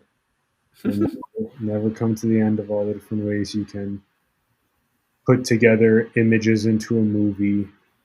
You'll never come to the end of different ways to paint a blank canvas. There is romantically, I agree. In a very abstract, argument, I would say there probably is a limit to how big an experience can be, and that limit is probably having to do with some the nature of physics. So, and it's a completely open question. Right? Like the experience of the metaverse not entertain you, Andres? Is that not boundless enough to entertain you? Oh, it totally is. It's more than enough for sure. So how can you put a limit on that experience of a metaverse, bro? Yeah, well, because I think there's a finite set of possible experiences. Like I know it sounds crazy, but essentially, I mean, the argument is not that hard. It's basically if the amount of consciousness that you experience has to do with bound energy, then the question is like, what is the largest possible amount of bound energy that can be sustained anywhere in the multiverse if you want? And I think the answer is not going to be infinite, because if something actually is infinite, parts within it, light will take an infinite amount of time to reach. And so, like in some sense, it's actually not a unified thing. But it's entangled, so it's not actually traveling. Even with entanglement, it gets tricky. But basically, even with quantumly entangled systems or quantum coherent systems, the speed of light still matters a lot. Like you can see this in superfluid helium. Like if you cool down helium all the way to like less than like 1 degree Kelvin, it becomes like this quantum liquid that is like all one. Like literally, it is not made of particles anymore. It's literally just one wave, and it's super crazy that happens. But you can do it in a lab, and even though it's like all not even entangled, it's like literally coherent, quantum coherent. The waves of energy still take time to propagate. So just the fact that you have something coherent or entangled is not guarantee of, in a sense, kind of this necessary unity that I'm talking about. And then, like, I don't think, for example, you can make an infinitely large pool of superfluid helium. You'll be constrained by like, okay, how many planets can we put together? How large can be the lab where we do this? And then like extrapolate to, for example, how do you create the largest brain? So I don't know if the largest brain is going to be the size of a house or the size of Jupiter, but chances are that... Or the metaverse itself. Or the metaverse itself, yeah. Of course, like, if we break some further assumptions of like, yeah. There's no end. Never come to the end. Well, so what I just presented is like the argument for why there is a largest experience. And then the argument for, okay, so that's one part. The second one is that experiences are not infinitely different from one another. That like, if you take my experience right now and your experience right now, there is a finite set of what we call just noticeable differences, that if I were to change my experiences slightly in one way or another, I can do a finite set of transformations that take me from where I'm at to like the experience you are having. You can call that the edit distance for two particular experiences. And then essentially, I love your lexicon. Okay, dude. Great. I actually think of it a lot of kind of like in the future we will have hopefully an experience Photoshop. This kind of, you can like create an experience like you would create a picture, but like it also contains tactile sensations, smell, thoughts, philosophy. Having my computer charger real quick. Keep going. Yeah. So for the audience, I mean, or if you're listening to, so basically, experiences cannot be infinitely different because there's always like a finite edit distance between them, and also they cannot be infinitely close. Essentially, they collapse into one another, and that is because if they are less different than a just noticeable difference, from the inside they're undistinguishable. So in that sense, that actually gives you a hard limit to basically whether two experiences are the same or not. Because if they're subjectively indistinguishable, you can just call them the same experience. And this argument shows that basically you can take the entire state space of consciousness and discretize it, and you will actually be able to name with a number each possible experience. But no bounds. Where you'll never come to the end of possibilities. Well, my suspicion is that they're all already there.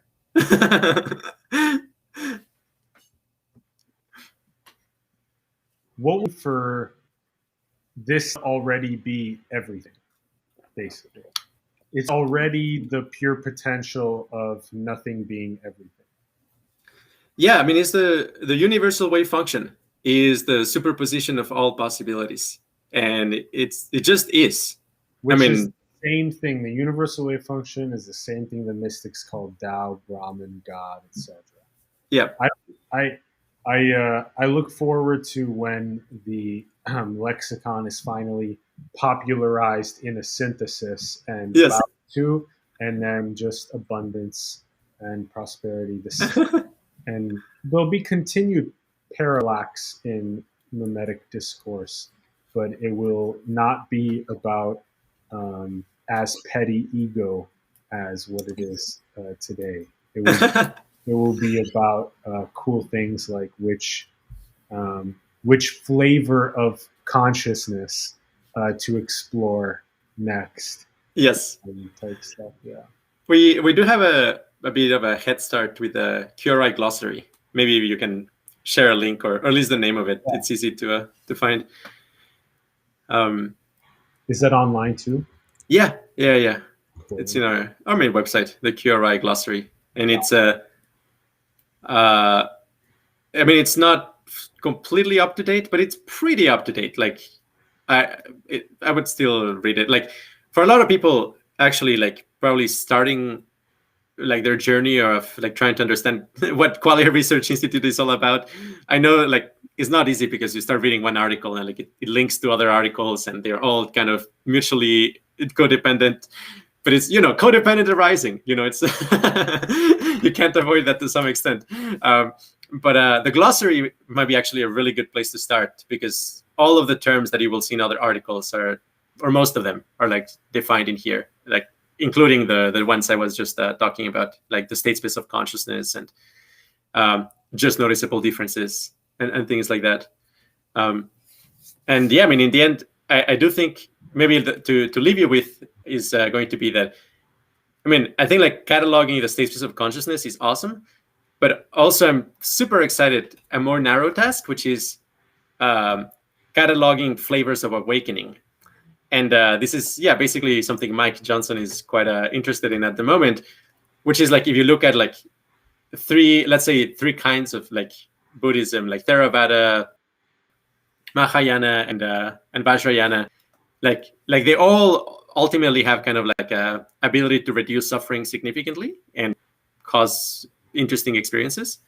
But basically, you can say that maybe the Theravada ideal is kind of like these people who are extremely peaceful. That's kind of the flavor of that awakening. Whereas maybe the flavor of Mahayana is like extremely loving, wanting loving kindness for everybody. That's like the flavor of their awakening. And then Vajrayana is maybe they're energized. They're like very alive. And like that is the flavor of that awakening. I mean, in the end, like they're all great. And whichever suits your needs better might be the one you should aim to. But I suspect there's many more flavors of awakening to be discovered. I love that. Along with the cataloging flavors of awakening, what we can do with what we're building with the No Limit Society and Igniting Global Awakening is we can potentially have these different Satori moments that can be shared with QRI in their process. Uh-oh. Must have been a battery.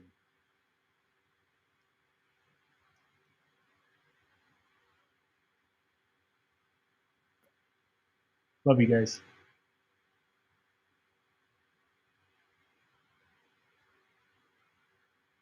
It's beautiful reality. Beautiful oneness.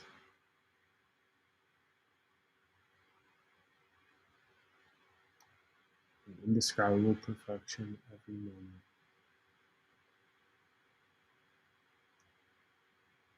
Tick, perfection. Talk, perfection. Heartbeat, perfection. Blink of eye, perfection. No matter rising, no matter what's happening, just pure perfection.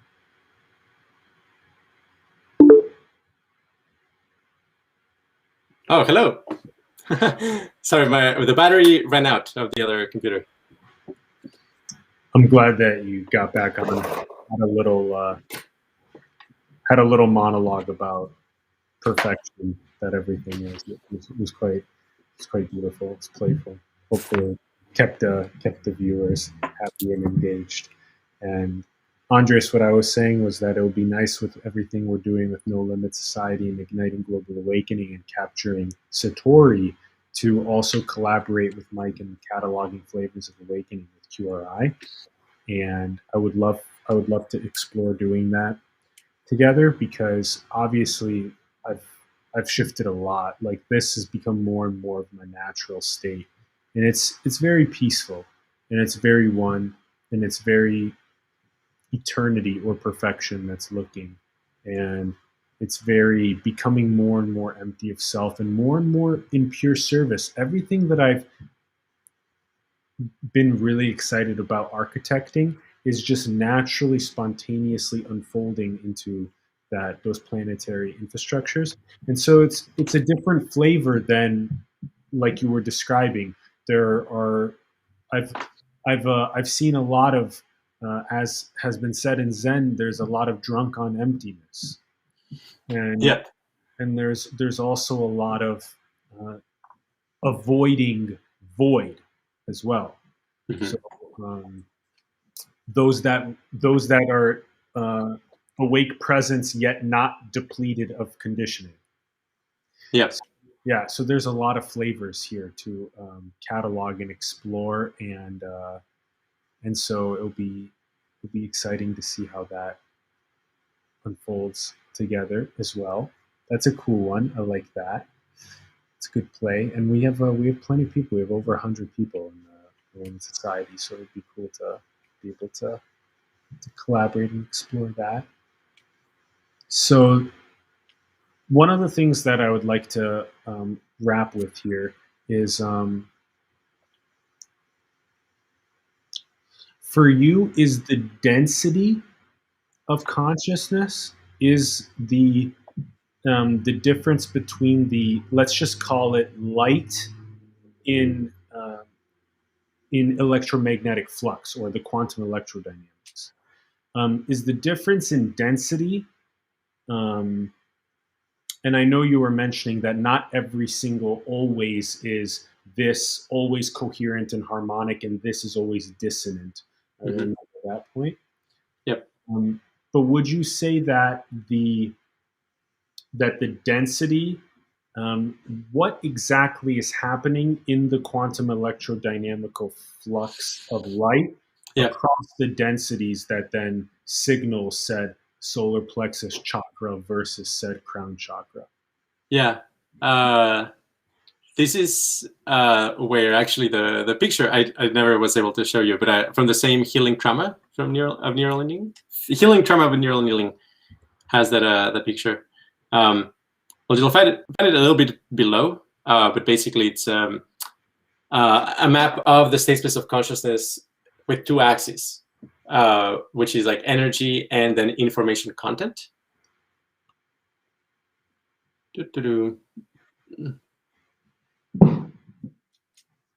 Further below, further, like it's significantly further below.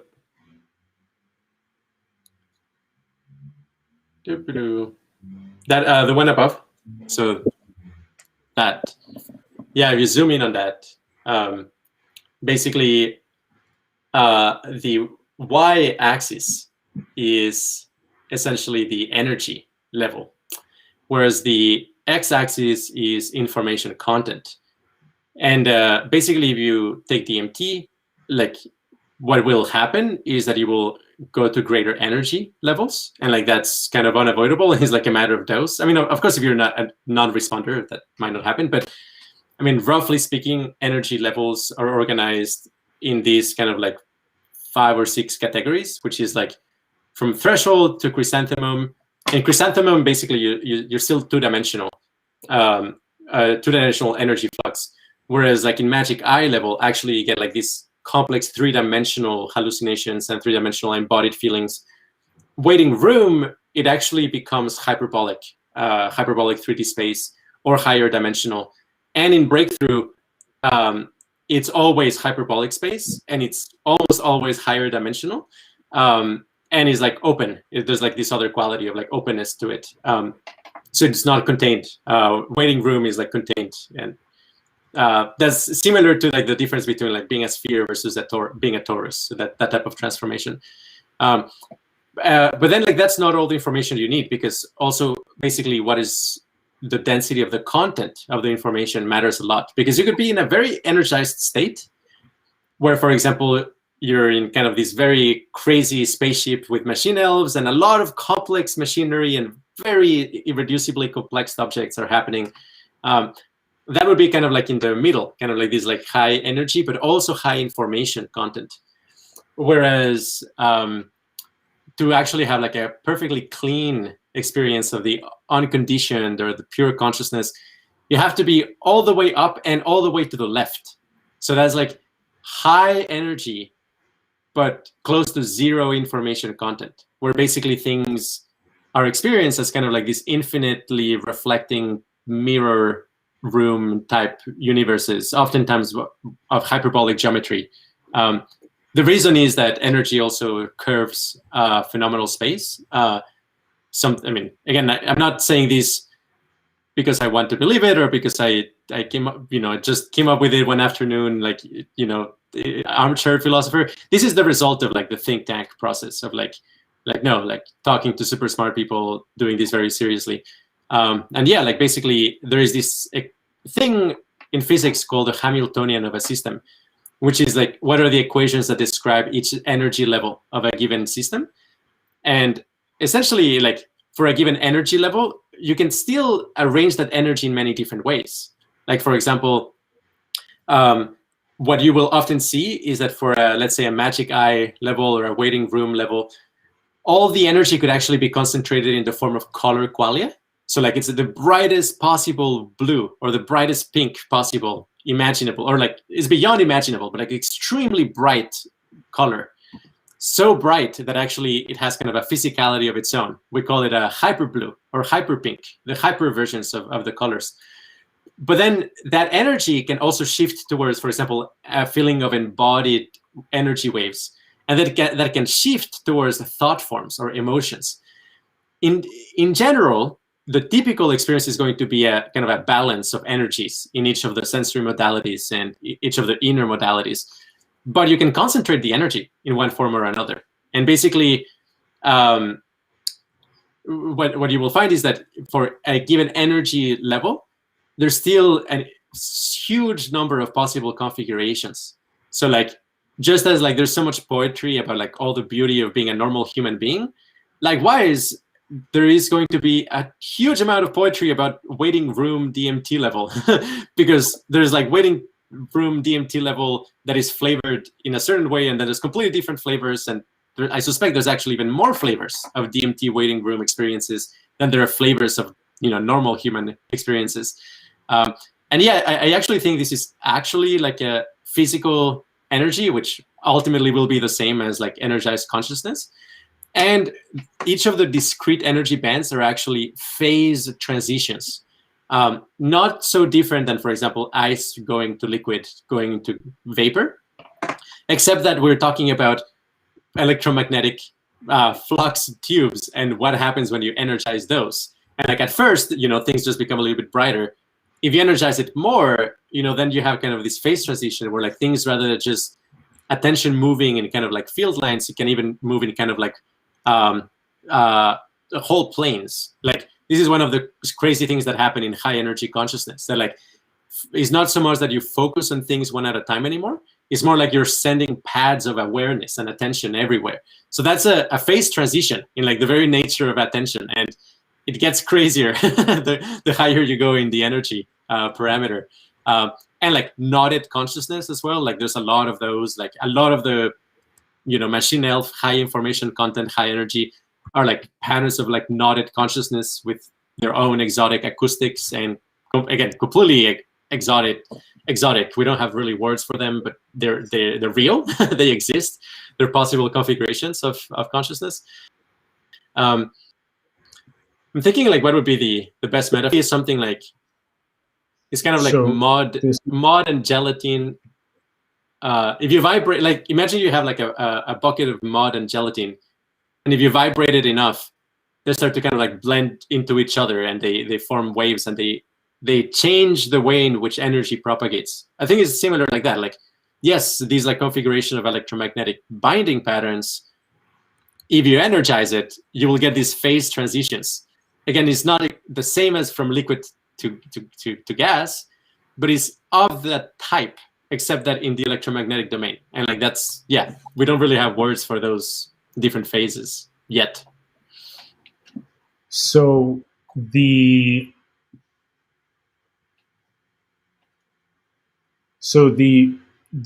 high energy,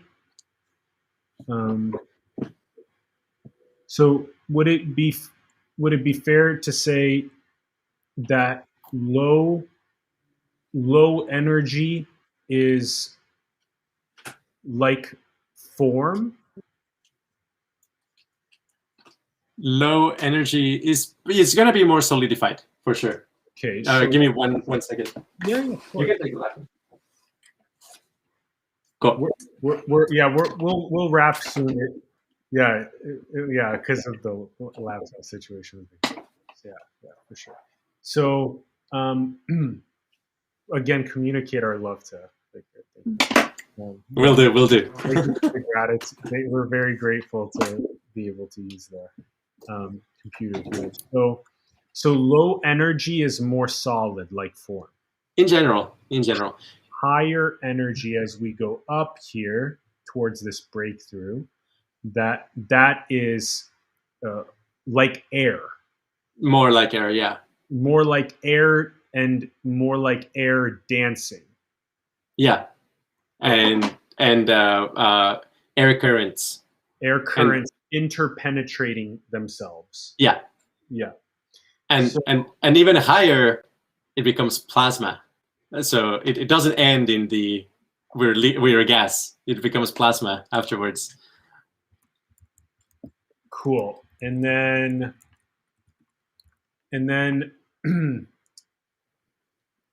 And then, so when it's low information content, it's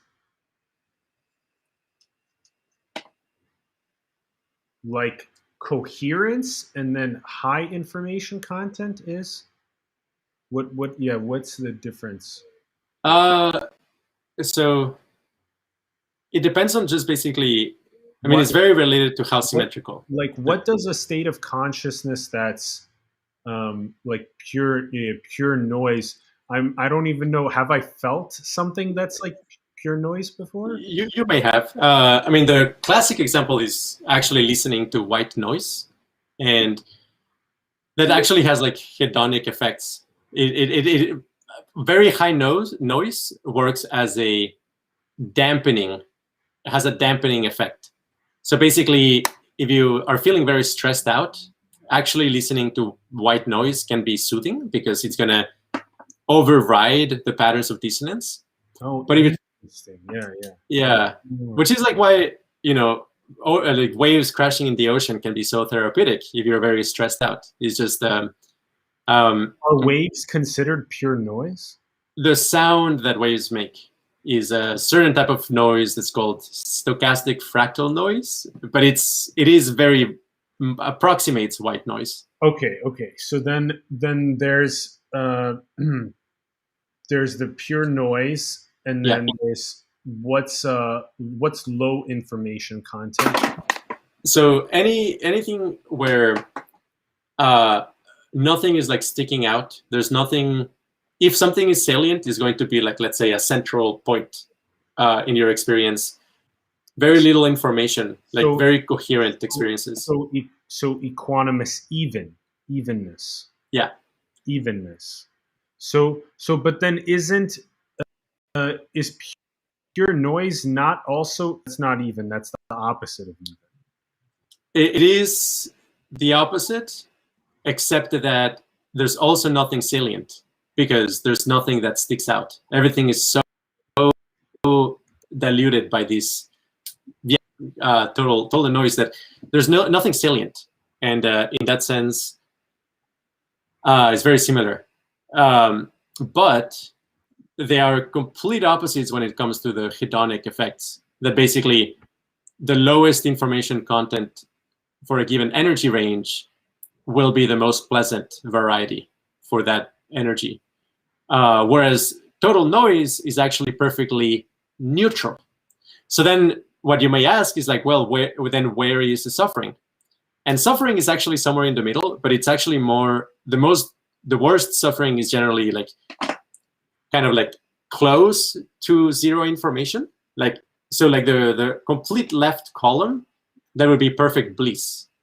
But then one step off to the right, kind of like around there, exactly, like that's where like a huge potential for dissonance exists, because that's kind of like an uncanny valley where different types of symmetry can both coexist, and they may be interfering with one another. So it's much better, for example, to listen to an orchestra and white noise at the same time than listening to an orchestra and a different orchestra playing a completely different song that they're like not in tune with one another. Because, I mean, that one is more ordered. There's less, there's less noise, but there's more dissonance because they're going to be clashing with each other. So in a sense, two different like patterns of conditioning emerging is like two different orchestras playing different music, and that creates so much dissonance. And okay, beautiful. And wow, and then I love that. So Andres, and then would we say that then when there's a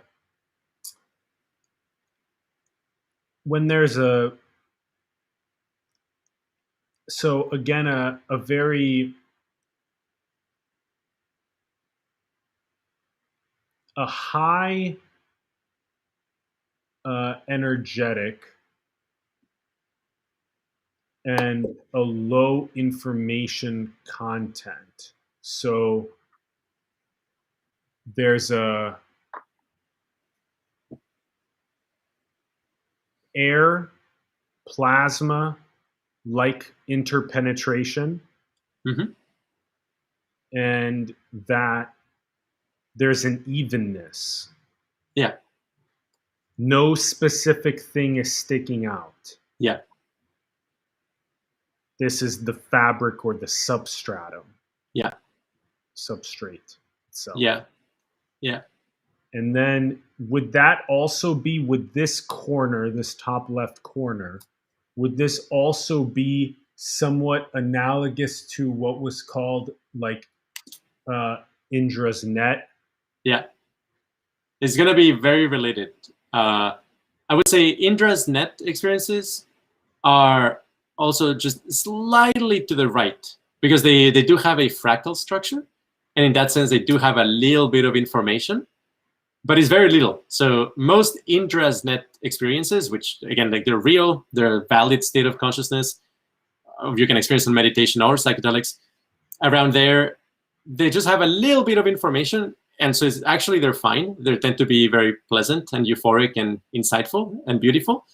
But they're not the perfect zero information state because that one doesn't even have fractal structure. Like that's the crazy thing. Like, I mean, that's like one of the beautiful things about like many mathematical fractals that like you see all this apparent complexity, but actually the whole thing can be created with a tiny program or like a tiny equation. So it's like all this apparent complexity is actually just very little information. And the same with Indra's net.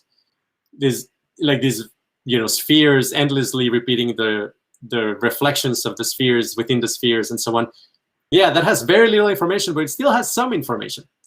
And I would say that, for example, Indra's net type experiences are more common on like DMT than on 5-MeO DMT, because on 5-MeO DMT, you're actually just much more likely to go to the pure zero information state. That's the attractor, the natural attractor of it. And that one doesn't have a fractal structure. It's just pure void.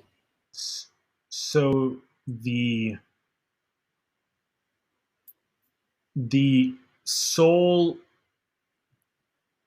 differentiator between people having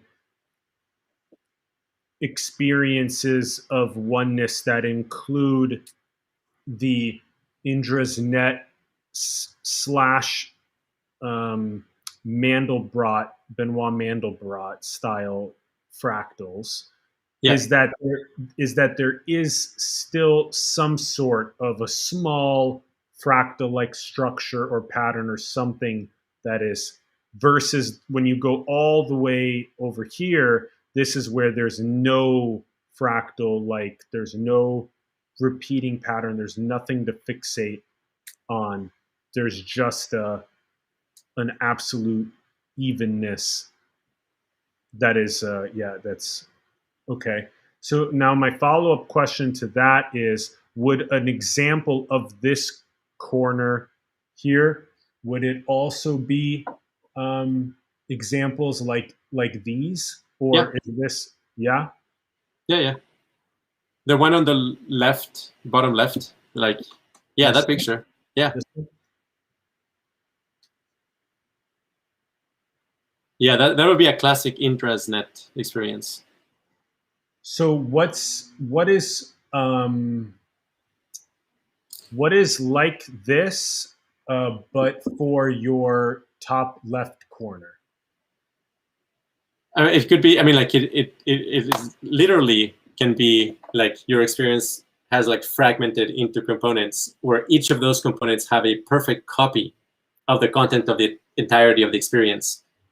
So you will have this recursive fractal structure. It doesn't go infinitely down because there's like a finite resolution to consciousness, or at least our type of consciousness, but it can go pretty deep, like maybe 7 levels or something like that, which is actually really stunning if you experience it. It's like, oh, I didn't know fractals could be this detailed. And it's going to be much more detailed than the fractals that you see in a sober state, for sure.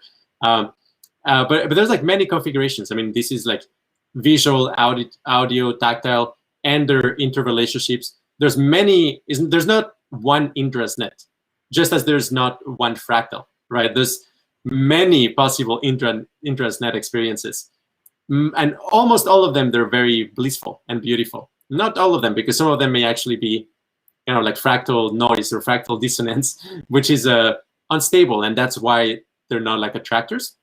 Usually these experiences, when they're like fractal, they tend to be very loving and beautiful, because that's the type of energy that actually makes it stable and is like stabilizing. So typically when somebody says they had like a Indra's net experience, they're going to be describing a beautiful experience. Not always, but that's the typical. So what would a visualization, if we were to explain that this is more like the natural state of suchness that Buddha is talking about, if we were to select other visuals for audience, which other ones, or what would we look up to? I would say a calmed torus. So maybe if you search like hairy ball theorem and torus, calmed torus, maybe. Yeah, there you go. Like the one on the top left, I guess. Yeah, that would be kind of like the unconditioned. Like there's just no information there, because like there's no structure to it. Like the lines are all perfectly calmed. So if you take 5-MeO DMT, you arrive at the unconditioned state. It's like, yeah, that's kind of the electromagnetic field with no features. It's just pure void, and it's very blissful. It's completely peaceful. There's no problem in there. So when you say that there's this EM field with no features because everything, pure void, everything is this in the hairy ball theorem, it's because everything is just in its perfect alignment. In perfect aligned flux. Yeah.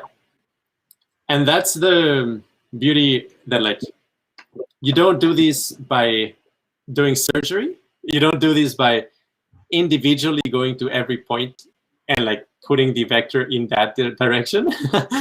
What you do is you heat up the whole structure and then let it cool. So you basically do the annealing process, and it's exactly how you. Yeah, I remember. Exactly. That's one of. Okay. It's one of the beautiful things about. What does it mean for a conscious entity to heat themselves up? So that means to take their density from lower to higher, yes, in a heating up process, and then as there is a creation of potentially more coherence, is that right? Alignment, with all of that, then there's a following process of sort of cooling to take that, to lock in said more natural state. Exactly. On the lower density level, things are more flexible.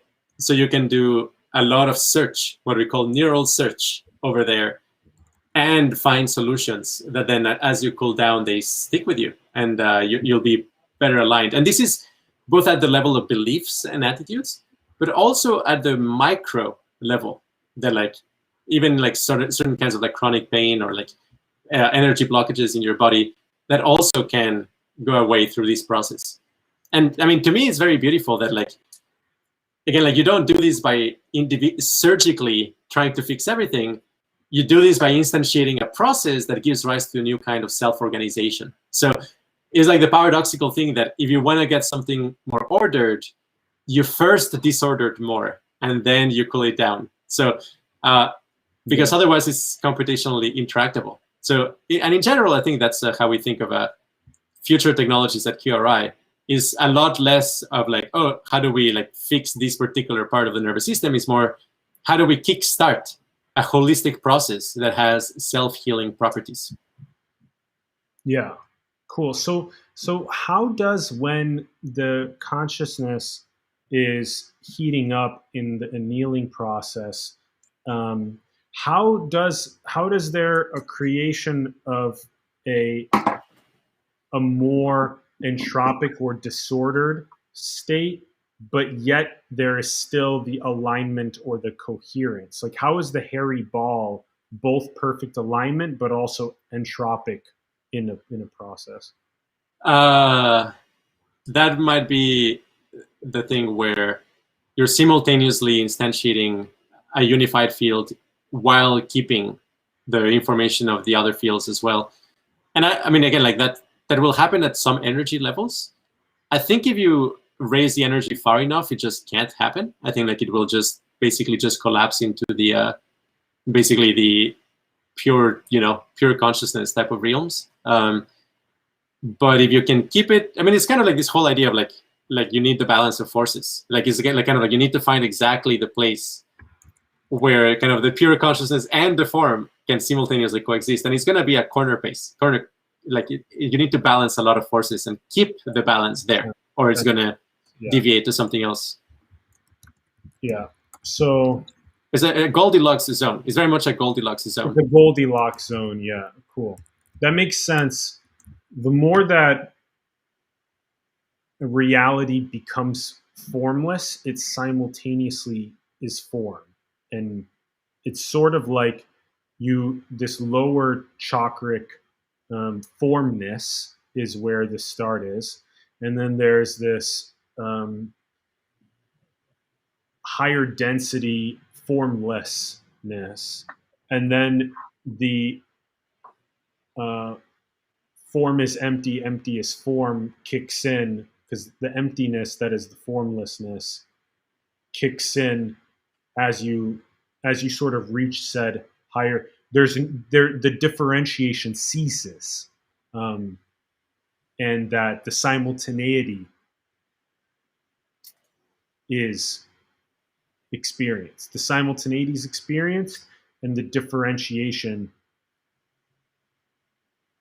between emptiness and form, or formlessness and form, no longer is pronounced. What was pronounced is no longer as pronounced. So would you then say that this the Harry Ball theorem is as close to expressing what is in this high energy, low information content corner? Yeah. I mean, well, that would be the combed torus. What do we look up like to show? I looked up combed torus. Oh, the left.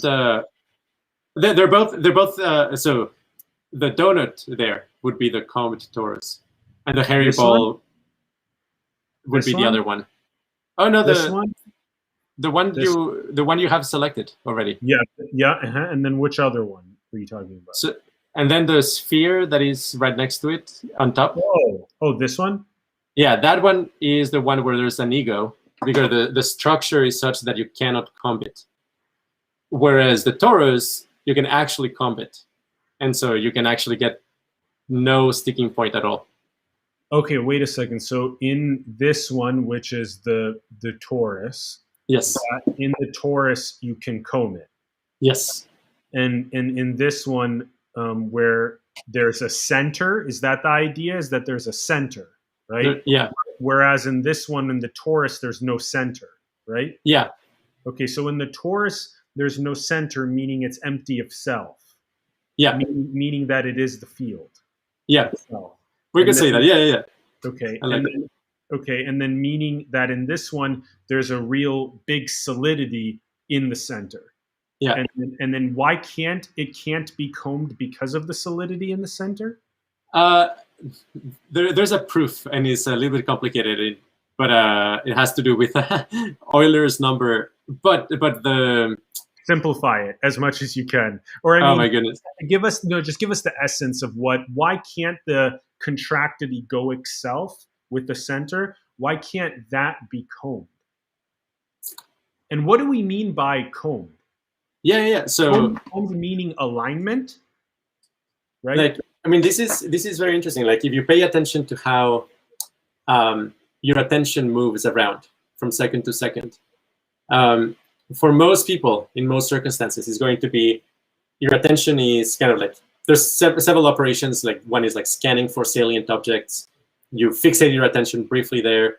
If there's nothing more salient, it kind of exhausts the saliency, and then that information, you take it into the self. Basically, there's kind of this back and forth between paying attention to the things around you and then like evaluating the relevance for yourself. And there's this back and forth, and that back and forth creates this viscosity, or this kind of a center of mass that is not ideal. I mean, basically, it is a kind of like energy sink or blockage. And it's also resting on an illusion, fundamentally. Like this idea of an enduring metaphysical self is kind of part of what feeds or fuels that kind of dynamic. And instead, if you do a lot of meditation and you remove, or at least like lessen or liquefy, at the very least, that sense of self, the attention patterns are going to, in a sense, not be coagulating or like always coming back to the center. And instead, the information is going to be available throughout the experience. It's just a different way of like organizing information. And in that sense, you know, you can say that, like, yeah, I mean, like, given the structure of most people's experiences, because they have kind of the center of mass, things are more likely to be brittle or dissonant, or waves of energy have like more blockages because there's that center of mass doesn't transmit energy very well. Whereas in kind of the fully, I guess, decentralized, calmed state, there's no center of mass, and the energy information is more kind of, in some sense, like holographically distributed throughout the entire experience. And there's nothing in that experience that you assign as like, oh, this is me, fundamentally. Like everything is just, you know, an appearance of a form. And when I say calm, I actually mean it quite literally in like how your attention is spreading in your experience. That like a fully calmed experience is one where, for example, attention moves in kind of a homogeneous wave, and you're kind of scanning your experience without any blockage or anything, any resistance. And in that sense, that would be kind of the torus. It's kind of like there's waves of attention just moving through, but they're not causing pinch points. So they're not self-overlapping or self-intersecting. Whereas... Okay, cool. Keep going.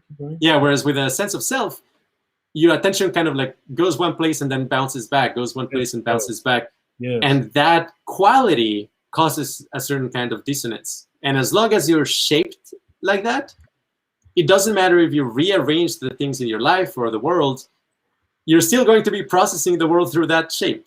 And that shape has an inherent kind of dissonance associated to it. And in that sense, is less than ideal. Cool. Okay. So then, I love how at the 2-hour mark we are getting into like one of the like coolest parts of the, like, do you feel resonant with that? Like, do you feel like this is one of the coolest parts of the convo so far? Yeah, definitely. That's interesting. So, do you feel like we can have a window of a little bit more time to run through this of what's arising right now to play and explore? Yeah. I should go at 7, but yes, we can go a little bit longer. Okay, cool. Thanks for that heads up. Great. And thanks for the whole show together. It's been definitely. It's been so good. We finally reconvened our energies for play after a nice gap of exploring what was in our excitement space, and now there's so many new fresh takes with us both harmonizing on this. And I also, after having Dan Ingram on the EPRC, I heard that you guys are a part of that, which is so awesome. And it's really great to see what's been unfolding for you guys, and to just hear how much more precise you are. And it could be cool for us to maybe something like twice a year, like every 6 months or something, like do a session with QRI just to further explore what is being synthesized in the science and spirituality space here, and also relate that to what's happening as we explore these higher explorations of consciousness and those densities. And so it'll be in this theories of everything. Actually, could be kind of cool for QRI to be featured by Kurt Jaimungal in the Theories of Everything podcast as well. So just to wrap a little bit here on this. So in essence, on the on the left And what do you call this? Is a torus, but what do you Yes. call this? A puff? No, well, right, yeah, a sphere. It's maybe, yeah. It's the puff, the condom bubble over the head. Yeah. So you guys call it a sphere, right? You guys Yeah. just call it a sphere? Okay, cool. I just wrote puff. I thought puff was so funny because puff makes it a little more able to be non, because it doesn't look exactly spherical, right? It looks like it's a little bit off sphere, or is it exactly sphere? It doesn't matter. Okay, Actually, cool. as long as the topology is of a sphere, Is you the cannot count it. general topology sphere, and versus the general topology is donut with the whole empty center. Okay. Yeah. So again, so now we have this torus in the sphere. The torus is empty of self, these higher densities of consciousness, emptying of self. So this is and you were discussing this. There's no coagulation in the center. Yeah, that's so interesting. So there's not an experiencer, there's just experience. Yep. There's just arising. There's just happenings, not to an experiencer. There's no doer. It's just happenings, appearances. And then there's the attention, when the attention in this donut, the attention is like massive waves of attention with no fixations, just massive waves of attention. And then in the sphere one is the sense of self is there, the ego is there, all the conditioning, the coagulation is there. And then now the combing means it can't be combed because as soon as you start combing, there's a prickly hair of conditioning. Is that right? Yeah. Right. Yeah. Okay, cool. That's dope. Wow, this is quite interesting. I'm really feeling like much of what I've been synthesizing and distilling in the spiritual mystic literature and direct experience is very aligned with what you're sharing here, with what is being explored here scientifically as well, which is very fascinating. Actually, this donut versus sphere, could you say that this sphere is the lower densities where the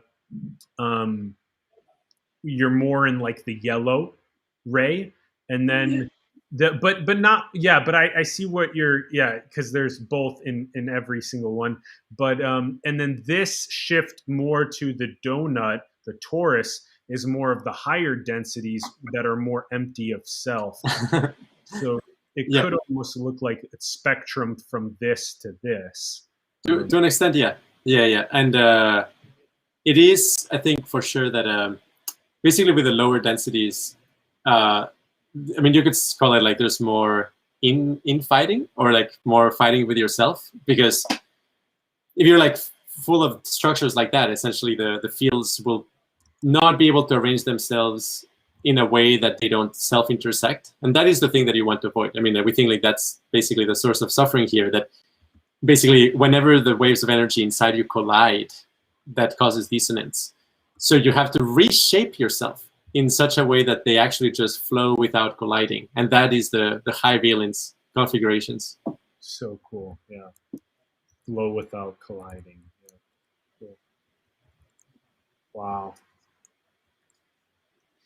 Great. Let's wrap. So